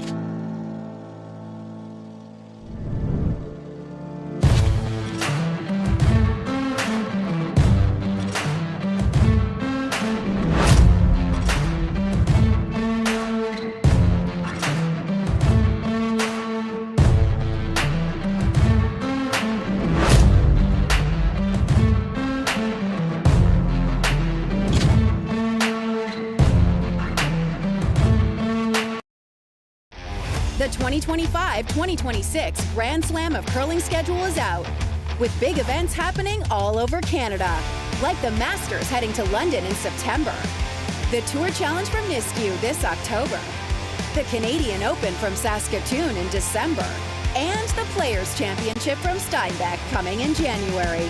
Early bird weekend and full event passes on sale now at gsoctickets.com. Let's rock!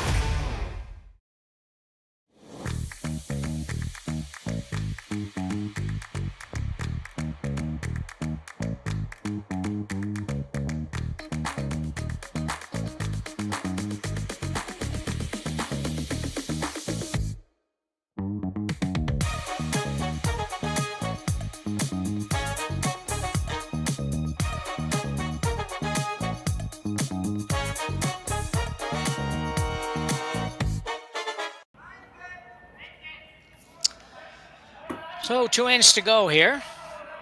Well, barring an extra end, 2 ends to go here, and a pretty tight affair in the opening draw of the 2025 Saville Grand Prix. Men's Spiel here at the Saville Community and Sports Center. As we said, it's on the campus of the University of Alberta here in Edmonton, Alberta. And it's an amazing facility, and we've had a number of events here, and always look forward to coming here. I'm sure the players do as well because the conditions are pretty much pristine to play. And Team Yamaguchi out of Japan leading James Craik out of Scotland 5-4 after 6 ends of play. Yamaguchi with Hammer here playing the 7th. Yeah, Edmonton, just a good sports city in general. Like affordable accommodations, there's enough hotels, the facilities are really nice, and not just for curling, for a lot of different sports at the Saville here. It's a massive complex.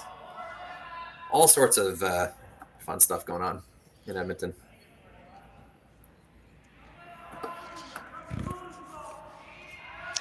We were in Leduc a few years ago for the CISs, the University Curling, and that's a pretty amazing facility as well.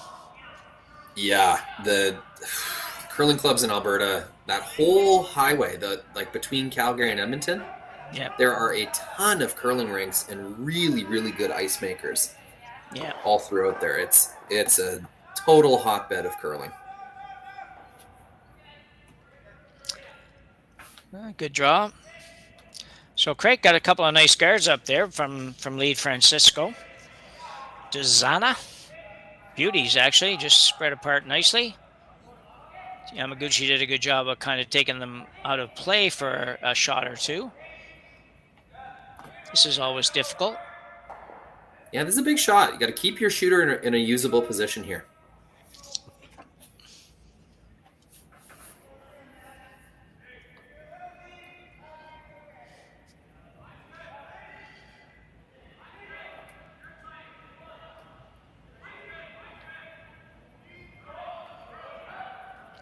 Jake McDonald. As we mentioned earlier, the guys are going to have to really step it up here for the last 2 ends, particularly on the Craik side. They've got to make some good shots. Some rocks in the right positions. Not going to be easy, but this one looks really nice. Well swept again.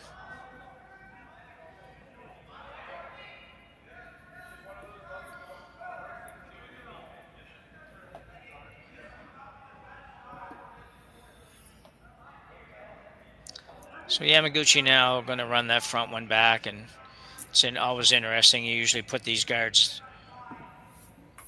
up there, and the guys just wait for a chance to get rid of them. And that's one down, and now Craig still needs to figure out how the heck he's going to get to where he needs to be. It's a bit daunting when you look at it sometimes. You say, well, we're going to throw a guard up here. This is where for club curlers, or curlers that are not maybe, that are a long way below this level, but that know enough, but they don't always know a ton. And, you're looking at that if you're Yamaguchi and you've got 2 rocks in there, and their thoughts automatically say, let's just guard. Doesn't matter if they throw a guard, let's us throw a guard or whatever. They don't do that at this level, and understandably so. It'd be kind of neat if they did, but they don't, so. And that one's going to work out okay.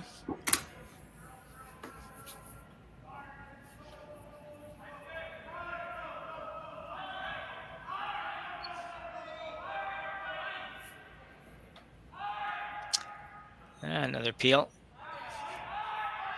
Really, he doesn't need to do anything spectacular here. Just keep making that single peel.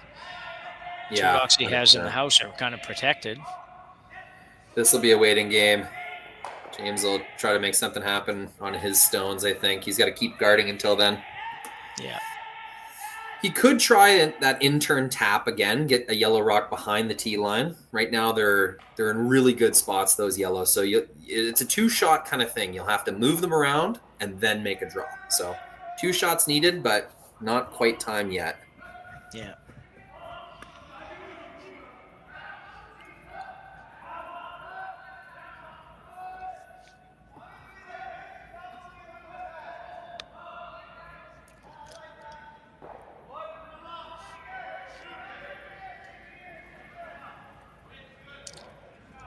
So guard going up once again.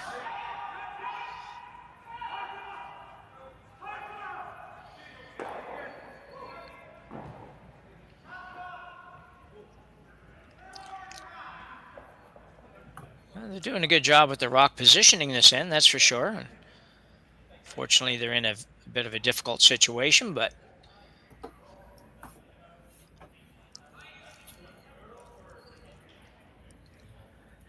Yamaguchi now look to peel that off.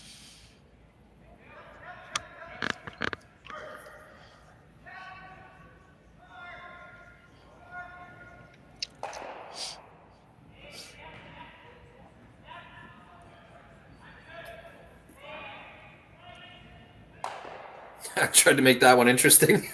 Yeah. Yeah, we're just trading guards and peels. That's kind of trademark late game sort of thing. Both teams locked into their stance. One up with hammer, one down without. Both teams know exactly what they're after. Yeah, James deciding pretty much that he just hasn't got the luxury of throwing any more guards here right now, and I would agree with that.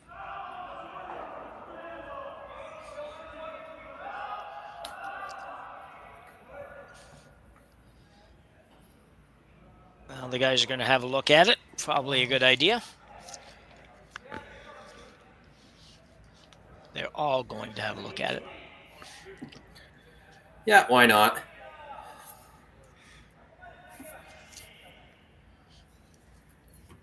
Respect for these teams. This has been a fairly fast game, a good pace. Normal tour standards at this point, it's kind of 2.5 hours, so we're ahead of that pace. Yeah, and we've been pretty critical this year on the teams for being so slow. So only Yeah. fair that we switch it up now when they deserve Credit. it. Credit where credit's due. Yeah, I have not been shy about shredding these teams for taking unnecessarily long amounts of time to play an 8-end curling game. The standard has slipped, and I don't know what's going to get it back, but it is a problem. If I'm James Craik, I think I'm making that in-turn tap right now. You can't leave it all for your 2 stones. Those 2 yellows need to move. They have to. So whether it's punching the top one out on the other side of the center line so you have like an inside roll, or whether it's just tapping them both back a little bit so there's something on the back of the button to draw to. I think it's got to happen right now. I know Yamaguchi's going to have a blast attempt, but the idea is at the end of that, there's something to draw to. Yeah, I'm with you 100% on that, Rory. I think it's, and I like the idea of that back yellow. The yellow that's on the button, if I can get that just to the back of the forefoot, I'd be happy with that. And my red one would maybe sit on the yellow. That would be good enough for now, but you need that for sure. Can't throw it much harder, so you can't really move everything around, but you can at least get that much done. Fraser Swanston.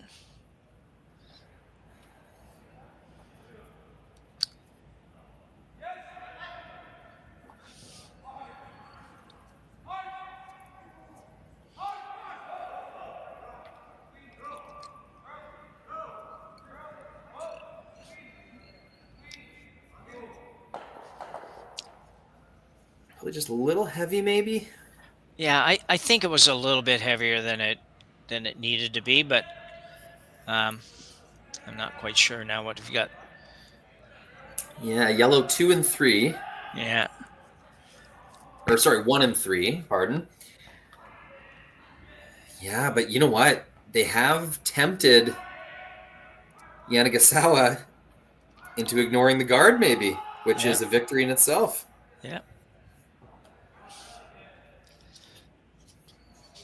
And the red that's just off the 4-foot is dead behind the guard, or almost dead behind the guard, so it's in pretty good spot. Is he looking at playing the double off the red one here? I assume.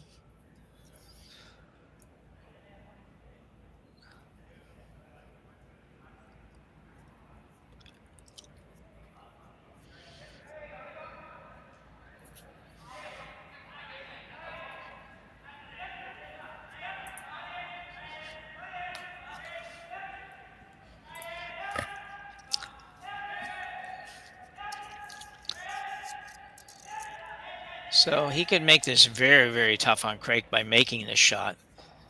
But there is also the potential to have not good things happen on this shot. So For sure. It's just so many rocks left in the end. I feel like the center guard is their number one enemy. Gets one, just barely taps the second, and that was the risk. Yeah. So now Team Craik is just loving life. They've somehow convinced Yamaguchi to stop peeling.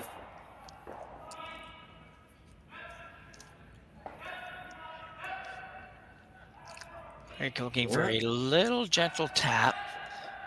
Get to the inside a little tiny bit. That's an option for sure. Yeah. If he does that, he's got to roll his. He's got to get to the nose of that thing because he doesn't want to leave a double on his shooter. No, and that doesn't look very easy, but I'm sure that the way they snap in, especially in James's shots in this game, they will hook in there pretty good. And if you can just get to, like you say, that 7/8 mark on the inside, he'd tap it back and kind of guard it by overlapping the yellow as well. So playing some kind of a tap here, and we'll see where it ends up.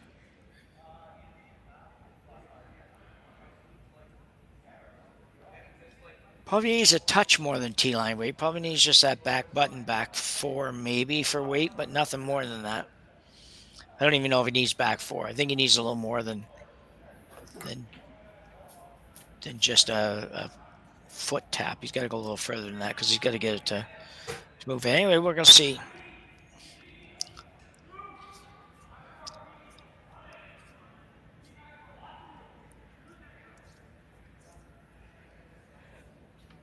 And we will find out shortly if leaving that guard comes back to haunt him a little bit here, which it may well.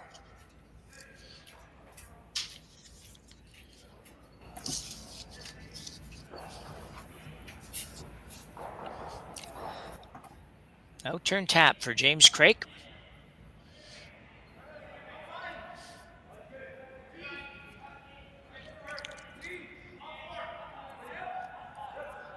I don't think he's heavy.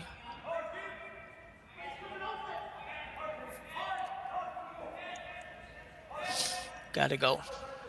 Yeah. Definitely really have to be shot at the end of this. Yeah. And do they just get it there? Not quite. Man, that was almost perfect. If he has just one more foot of weight or so, or maybe even a little less than that, and still stays where the line is that he has, that could have been a great shot. Yamaguchi would have been able to come around on the interim, but, do you really want to do all that? Go ahead. Well, yeah, just the biggest problem with that one, Jim, is to make it right, you have to get to the nose of your own stone, right? Yeah. Now that he did get it to the nose of his own stone and he's not shot, I don't think he's got anything on the outturn anymore. No. Like maybe if he could tap half of the top one and maybe that pushes the back red into shot stone. It's just not nearly as ideal. That was the shot to make. That was the shot the whole end was building towards, for sure. Yeah, I think Rory, you could get to basically the same spot he just threw it in, because he only has to move the red one, probably 2 inches or something. to be shot rock. So he might be able to get there and just kind of leave the shooter. But mind you, this is all assuming that Yamaguchi just doesn't even throw it. But if he doesn't, let's assume he threw it and didn't hit anything, then you could come down, tap that up, I think, and probably potentially half guard it or whatever. And I also don't know what these guys are playing right now. I don't think they can afford to guard here. I just don't really know that I get that. I don't know what this call is. We'll find out. Looks like a tap on their own. Yeah, that's would have been my guess by the way that everything was, but I just not seeing that. Oh, here it comes. It definitely not a guard.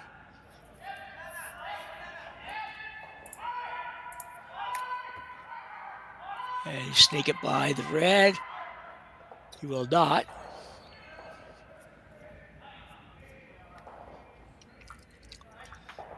I don't know. I think Craik still has a chance to go tap, and actually he might be able to go tap and be out of the line of the yellows if he doesn't tap it too far.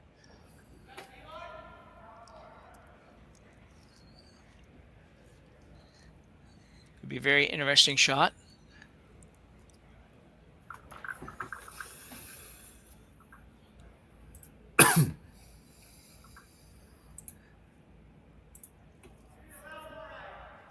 Not sure what James is looking at there. Yeah, kind of locked in now. That yellow goes backwards no matter how you hit it. But I think you got to leave that open for him. I think you still got to tap and get shot rock here. Yeah. Force is looking pretty good right now, though, is the good news. Yeah, so the challenge becomes how hard do you go for get the one? Do you say, well, we have a great situation here to maybe steal one, tie this up? The Force is looking a lot better, hey?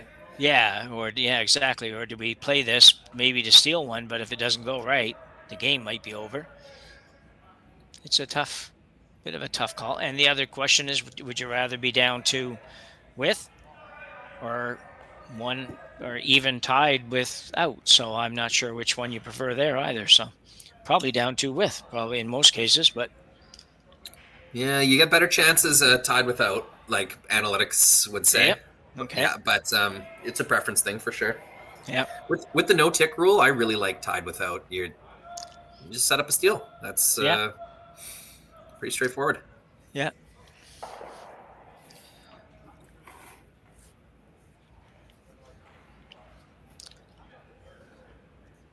James could hit the yellow and be shot rock after that, but boy. Yeah, you could just whap the yellow and stay shot top 4. You know, leave him the kind of run triple. Yeah. I don't think you're going to get the back red, though, are you? Or do you think it would drag? You just need a tiny little bit of a drag. Or you're not going to be, or it's just going right by the red, which would be not beneficial.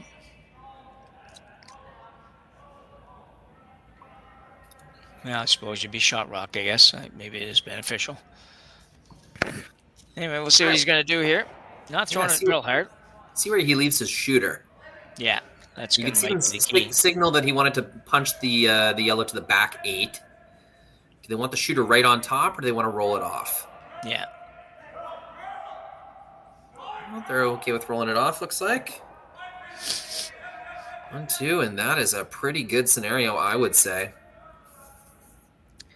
Pretty tough to score 2, and not that easy to score 1 either. Yeah. Yeah, I think that was a good effort for sure.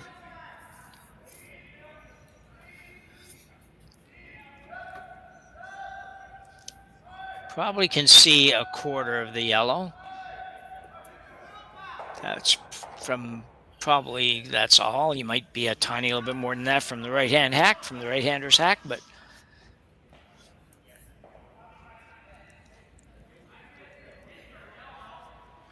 these guys are looking at, do we run the red guard back into there because we can hit it almost anywhere and probably have the yellow go.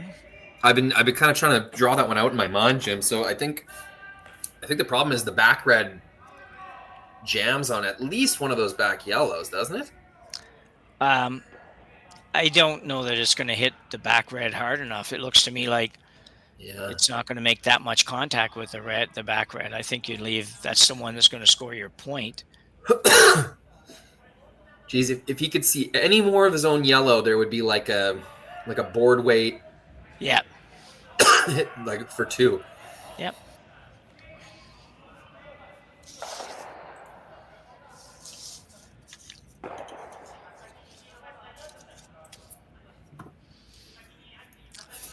Yeah, good work from Team Craik here. They plugged away all end. Yeah, I agree. Yeah. Keeping things alive, and a lot of made shots to send.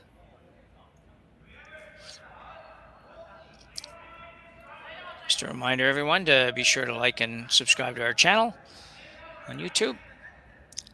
We want to keep bringing you the most curling we can across the country. Especially you West Coast gang, because that's where most of our events take place. So he's going to run the red, obviously. Well, obviously, it seems to me obvious. He's running the red onto yellow. And I think he's hoping he'll score 2 here. It's already over the center line, I think. Never mind. Holy cow. Those went pretty easy, Jim. They did. I didn't see that happening, I got to confess. Yamaguchi. Yeah, on the high side. Yeah, with a raised triple or so takeout, and ends up scoring 2 in end number 7. Craik got to feel a little bad about that. They played a pretty good end to end up giving up a deuce. But as we go to end number 7, Yamaguchi will have a 7-4 lead here at the Saville Community Center, and we'll be back right after the break.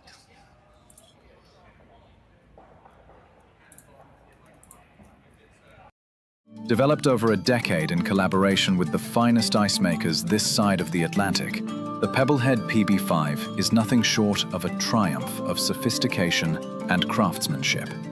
Weighing less than half its lumbering copper predecessors, yet boasting 10-fold their durability, the PB5 delivers perfect, consistent ice, time after time.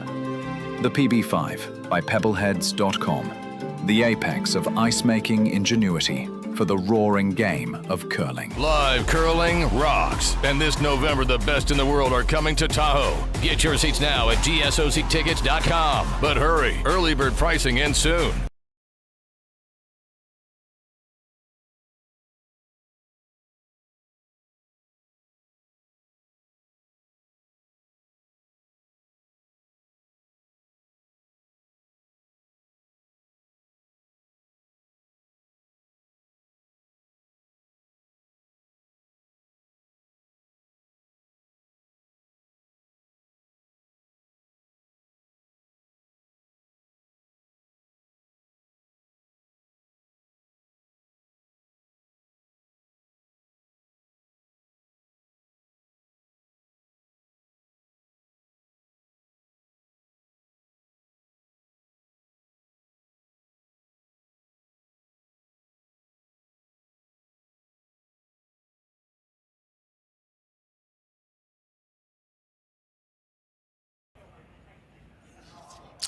So back for the 8th and potentially final end here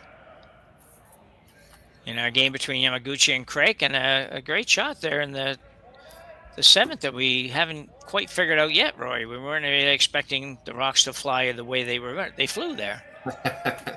Yeah, I hit the high side of it, which I was tempted into thinking would just transfer most of the momentum into the yellow, but it kind of spun that red enough that it clicked the next one, and everything left the rings. Yeah. So Team Craik has improved quite a bit over the course of this game. The last 2 ends have been really good for Team Craik. They didn't really get the reward in 7 there, didn't get their force, but I expect a good fight from them here in the 8th end. In the 6th, they worked pretty hard to create a deuce. They almost had a 3 cooking as well, so I think this will be an exciting finish here. Yeah, 3's definitely never out of the picture if you can just get those first couple set up in the right place. You you can give yourself a chance. That's all you can ask for. Hardest thing about that end would be just kind of getting over the fact you gave up 2 when I'm sure he felt like we're in really good shape here to just give up a single or score one of those, and it turns right around. But you get past that part, you got an opportunity.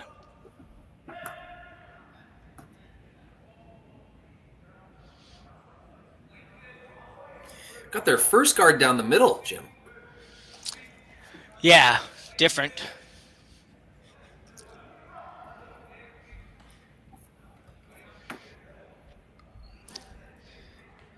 See the guards moving around a lot more than we used to. I remember when we used to play, if you were trying to steal one the last end, every single guard you threw was exactly the same. Just threw them all right on the center line and hope somehow that was going to work. And back in the day, it probably worked a little bit better because there was different things happening. Well, they're calling timeout. They're just trying to get the coach to agree with this. They finally got him going, and Yamaguchi's going to take a little time out here just to make sure we're all on the same page how to defend this. I believe that's Bob Ursel coming out. I was thinking that when I saw him behind the glass, but I don't, I don't know Bob personally, but I've seen him enough to think that that's who it was. A lot of trips to Japan under Bob's belt. Yeah, I bet. Probably not a bad gig if you can get it, and you like to fly a long ways. Yeah, those guys don't seem to give that one up very easy. Once they start working in Japan, it's they fall in love with it pretty quick. Yeah.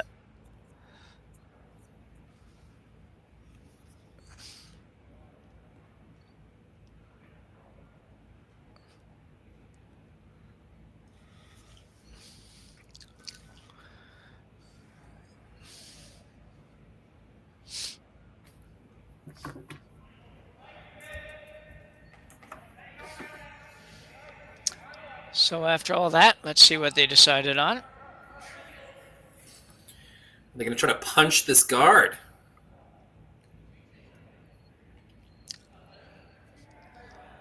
That's what they seem to be lining up. Little corner guard tick. That's pretty tough. You can't. You're still going to leave it on the corner. You're just not going to guard quite as much of the house. But I think that's just more junk for Craig to use. Me too. I'm a little surprised by this call. I would have been less surprised if he had just said, let's just throw it on top of the yellows again and give them one more rock to figure out how to get rid of.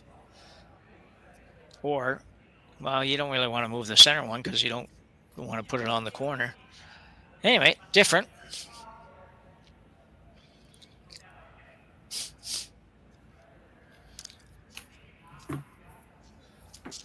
I'd look at this as a practice shot for down the road somewhere. I don't know. Practice a stick shot because I don't really get it. Well, I mean, 5 rock rule, this fifth stone, the team without hammer, it's tough to know where to put it. Yeah. I think this is asking a little too much.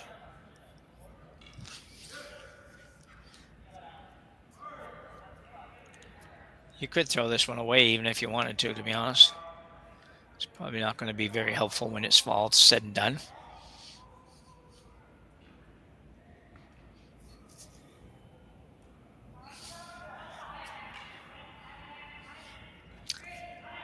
So we can't hit very much of this. And that's probably going to be too much. And it is. Yep. So the equivalent of throwing it away. Yeah. And I guess that's the thinking, Jim, is if you miss it, at least it's as if nothing happened. So throw it hard enough that you're going to almost guarantee, even if you make contact with too much of the rock, it's going to go out of play. Yeah. Yeah. Only thing it does is hurt your percentages. And takes 2 minutes of everybody's life away. Yeah. Yeah. Just sit here and wait for that all to go down. Yeah.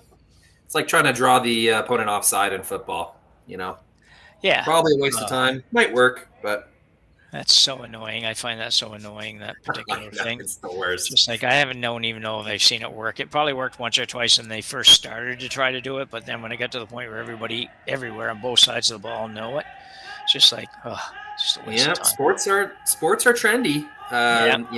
People see something work and all of a sudden it takes hold and now everyone's doing it. So you see that across every sport. Yeah. So Team Craik now with a couple of guards to work with, down 3, a couple of yellow stones, which are a problem, but not enough of a problem to deal with right now because you don't have that luxury. Playing a freeze in here for Jake McDonald. Might overcurl. It did, unfortunately. Got to where it's actually removable if they choose to do that. I would think there's a possibility of, yeah, it looks like he might run that front one, and he will.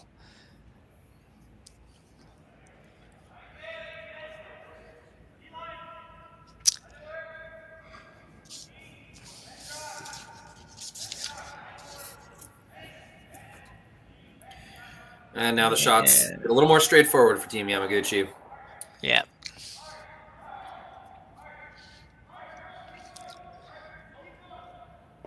Well, it'll be interesting. James Craik might throw another guard up here.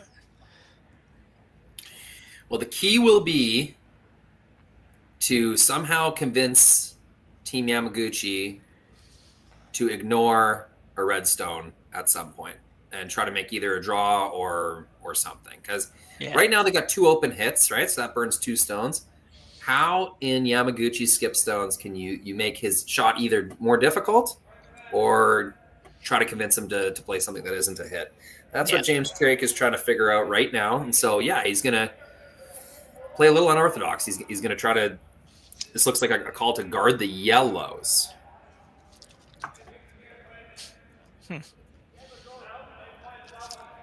Could play a straight tap on the nose of those yellows. Could, yeah. You're probably watching Yamaguchi peel the corner after that. Or hitting the open one. Yeah. It's a tough look right now for Team Craik. Yeah. Not exactly sure what they ended up with here. I think if I was throwing a guard, I'd be guarding the red just because if I guard the yellows, he peels the guard, he slashes in towards mine, and the other one's gone too. So, I don't know. He's only got 5 rocks to come. Or is there still maybe not 100% sure what they're doing, or just not 100% convinced that's the right thing to do yet, but they're getting there. Throwing a guard. Guard on something. Looks more like a guard on the yellows than the red, but yeah, I think that's smart. Like I said, it's all about convincing Team Yamaguchi to stop hitting red stones. So if you're going to put your stone anywhere, it's probably in the place that's going to be the most tempting for Yamaguchi to think, oh, well, that's helping us. I doubt you'll trick them, but yeah.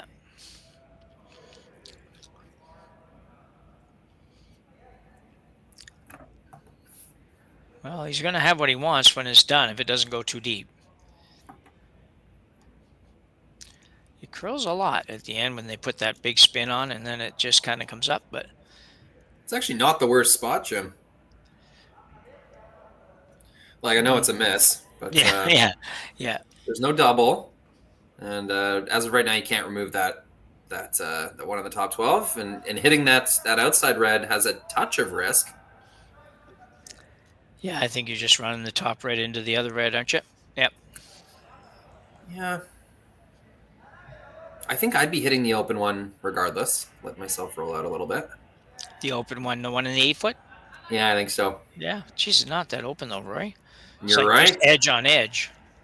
You are correct. And ticking that top red would be a total disaster. So they're going with your call, Jim. 10 cents in the bank for you. Oh, jeez. Feeling good. Friday.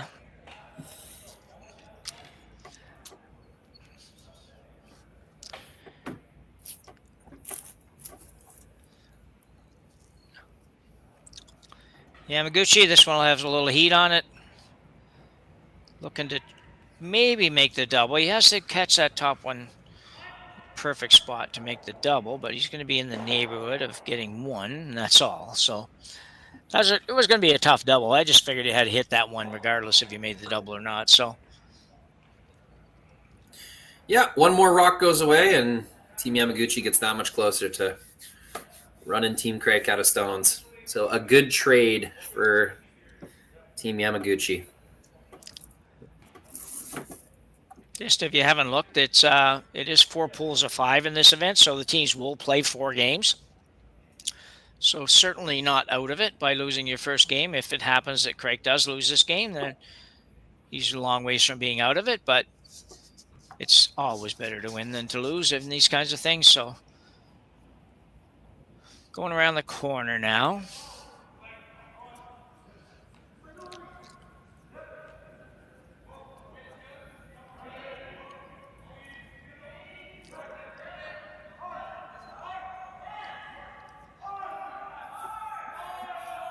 He's working hard. The young guys have put in some effort in this one. Not going to get there, I don't think, is he? That's not an acceptable miss at this point in the game. No. So that one surprised them. They the sweepers were not that panicked about it until about 2/3 of the way down. And sometimes those wings, teams are playing less and less to the wing these days. And it's the 8th end. It's hard to imagine that there would be any fresh ice, but I can't remember really any play over there so far this game. Could have been a rock. Could have been just the ice sort of getting a little, fudgy. It could have been a million things, but it tricked Team Craik anyway.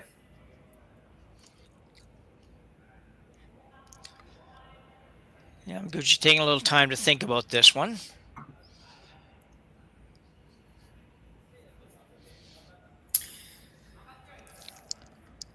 Yeah, where you roll this is important. Yeah, because even though you might not think it at the time, there are ways that you might hit this, and you hit it a little bit on the center line side or something, and one of the yellows goes over partially behind the corner, and then the guy comes down, sits on it, and it becomes difficult to remove. So you do have to think some of that stuff out without just totally messing yourself up. Yeah, the way the yellows are right now is really good for Yamaguchi. They can send that back any direction they want. They don't really want to change that. Yeah, see, I don't think that's a good thing unless they all still drag. Yeah. Yeah. What you're looking at is if red were to start just drawing behind your pile of yellows, how many shots would it take you to get at that red? And if the answer is more than 2, it's not a good thing. Yeah. Well, the first draw would have to be way back.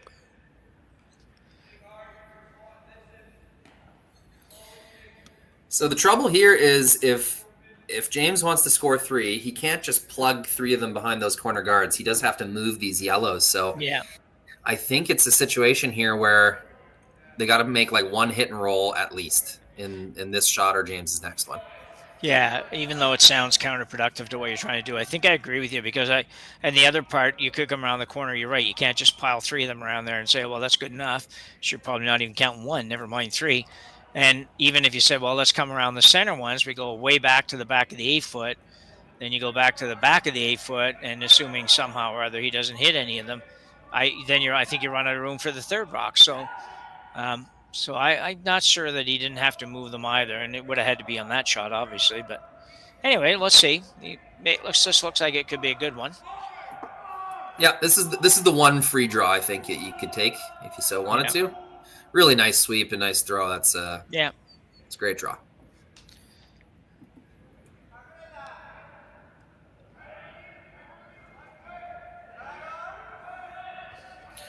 Now for Yama. I don't think you go anywhere near that, do you? Well, you can't. You're not gonna be able to peel guards and have an open hit that way. So I think I'd forgive him for sort of giving up on these. Yeah, I don't even really know what this does for you. No. I know it seems a little crazy, but would you ever just draw 8-foot like open wing, like just put another one in there that James will have to remove eventually? Yeah, I'm not against that. I think that you're going to peel this, and then I guess the thinking is that if he comes around, maybe the same shot, then maybe a little shorter run back on the red. But holy cow, I don't see you ever going there. James has to start getting rid of these yellows eventually. I think he's got to start on his first one here. Yeah, I think this was more of a we don't really know what to do kind of call. Yeah. All we know is so often people say, well, you can't hurt yourself with it, so let's just do it. Yeah. Yeah, I doubt they'll end up attacking that redstone on the wing regardless. So. I think that what they just said there is a shot they have to make here. I think that you're going to have to. It's either that or maybe, Rory, you might come all the way around the yellows and get back to where it, I don't know exactly, you get back to almost where Buddy's broom is there and then say, okay, well, now we've got one behind there that you can't get. We've got one behind the corner that's hard to get. And if you do something really crazy, we might be able to blast the yellows and get rid of them all. Yeah, and that's the key question, Jim. Can you get rid of those yellows without it jamming on your red on the wing? I think the answer is no. And you can see James kind of signaling with his broom. That middle yellow appears to be squirting right into that red on the side of it. Maybe it goes over top, and maybe you run that risk. But so you hit the top yellow, roll behind the corner, but don't hit it with overboard weight, so that when the middle yellow does hit and roll towards your red, it doesn't go all the way over and take it out. So you end up with, what would you end up with? Number, whatever, 3-4 or 4-5 or something behind the corner, and then have to figure out how to make a triple or quad or something on the next shot. So, yeah. Well, now Yamaguchi's called, I'm understanding it a little bit more because, Craig, his shooter is going to end up behind that corner guard. And now it's like a 5-foot run back instead of being unattainable. So yeah, makes a bit of sense, I suppose. Yeah.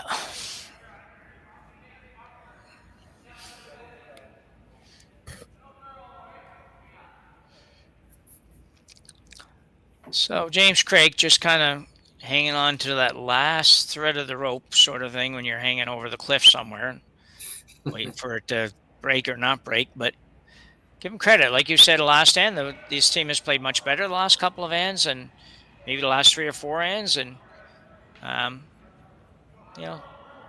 it might have a chance to make Yamaguchi at least have to throw this next one and with a little bit of risk. That's a killer. That's game over right there, unfortunately. Yeah. That's needed that other yellow to squirt further into the 12-foot, and you'd have a breath. But nah, it's that red's wide open now. It's a hit for the win. Yeah. So in fact, it's right with how flat those yellow ones are, Jim. I don't even think he has to throw this. Yeah, I know. I was sitting here thinking, you be careful with this because you don't want to do anything crazy here. Like I don't think they will, but anyway, Karuizawa here with his last shot in the 8th end, and will it prove to be the winning tally? It will. Played a great game. I think that guy pressed the heck out of me, threw the rock really nice. And Team Yamaguchi will come away with a 7-4 win over James Craik. Pretty good game, Rory. Not a bad game to watch, really. And like you said before, reasonably decent speed for the game. So we'll take that. Absolutely. Two exciting teams. Look out for these teams on tour. These are top talents, and we had a great game today, Jim. Yeah, for sure. I totally enjoyed it. Enjoyed doing it with you, Rory, again. And we'll be back a little bit later on. So for Curling Stadium, for Jim Nix, Rory McCusker, thank you all for taking this one in, and we will be back in a couple of hours with the next draw in the 2025 Saville Grand Prix here in Edmonton, Alberta. Bye for now. Live curling rocks. And this November, the best in the world are coming to Tahoe. Get your seats now at gsoctickets.com. But hurry, early bird pricing ends soon.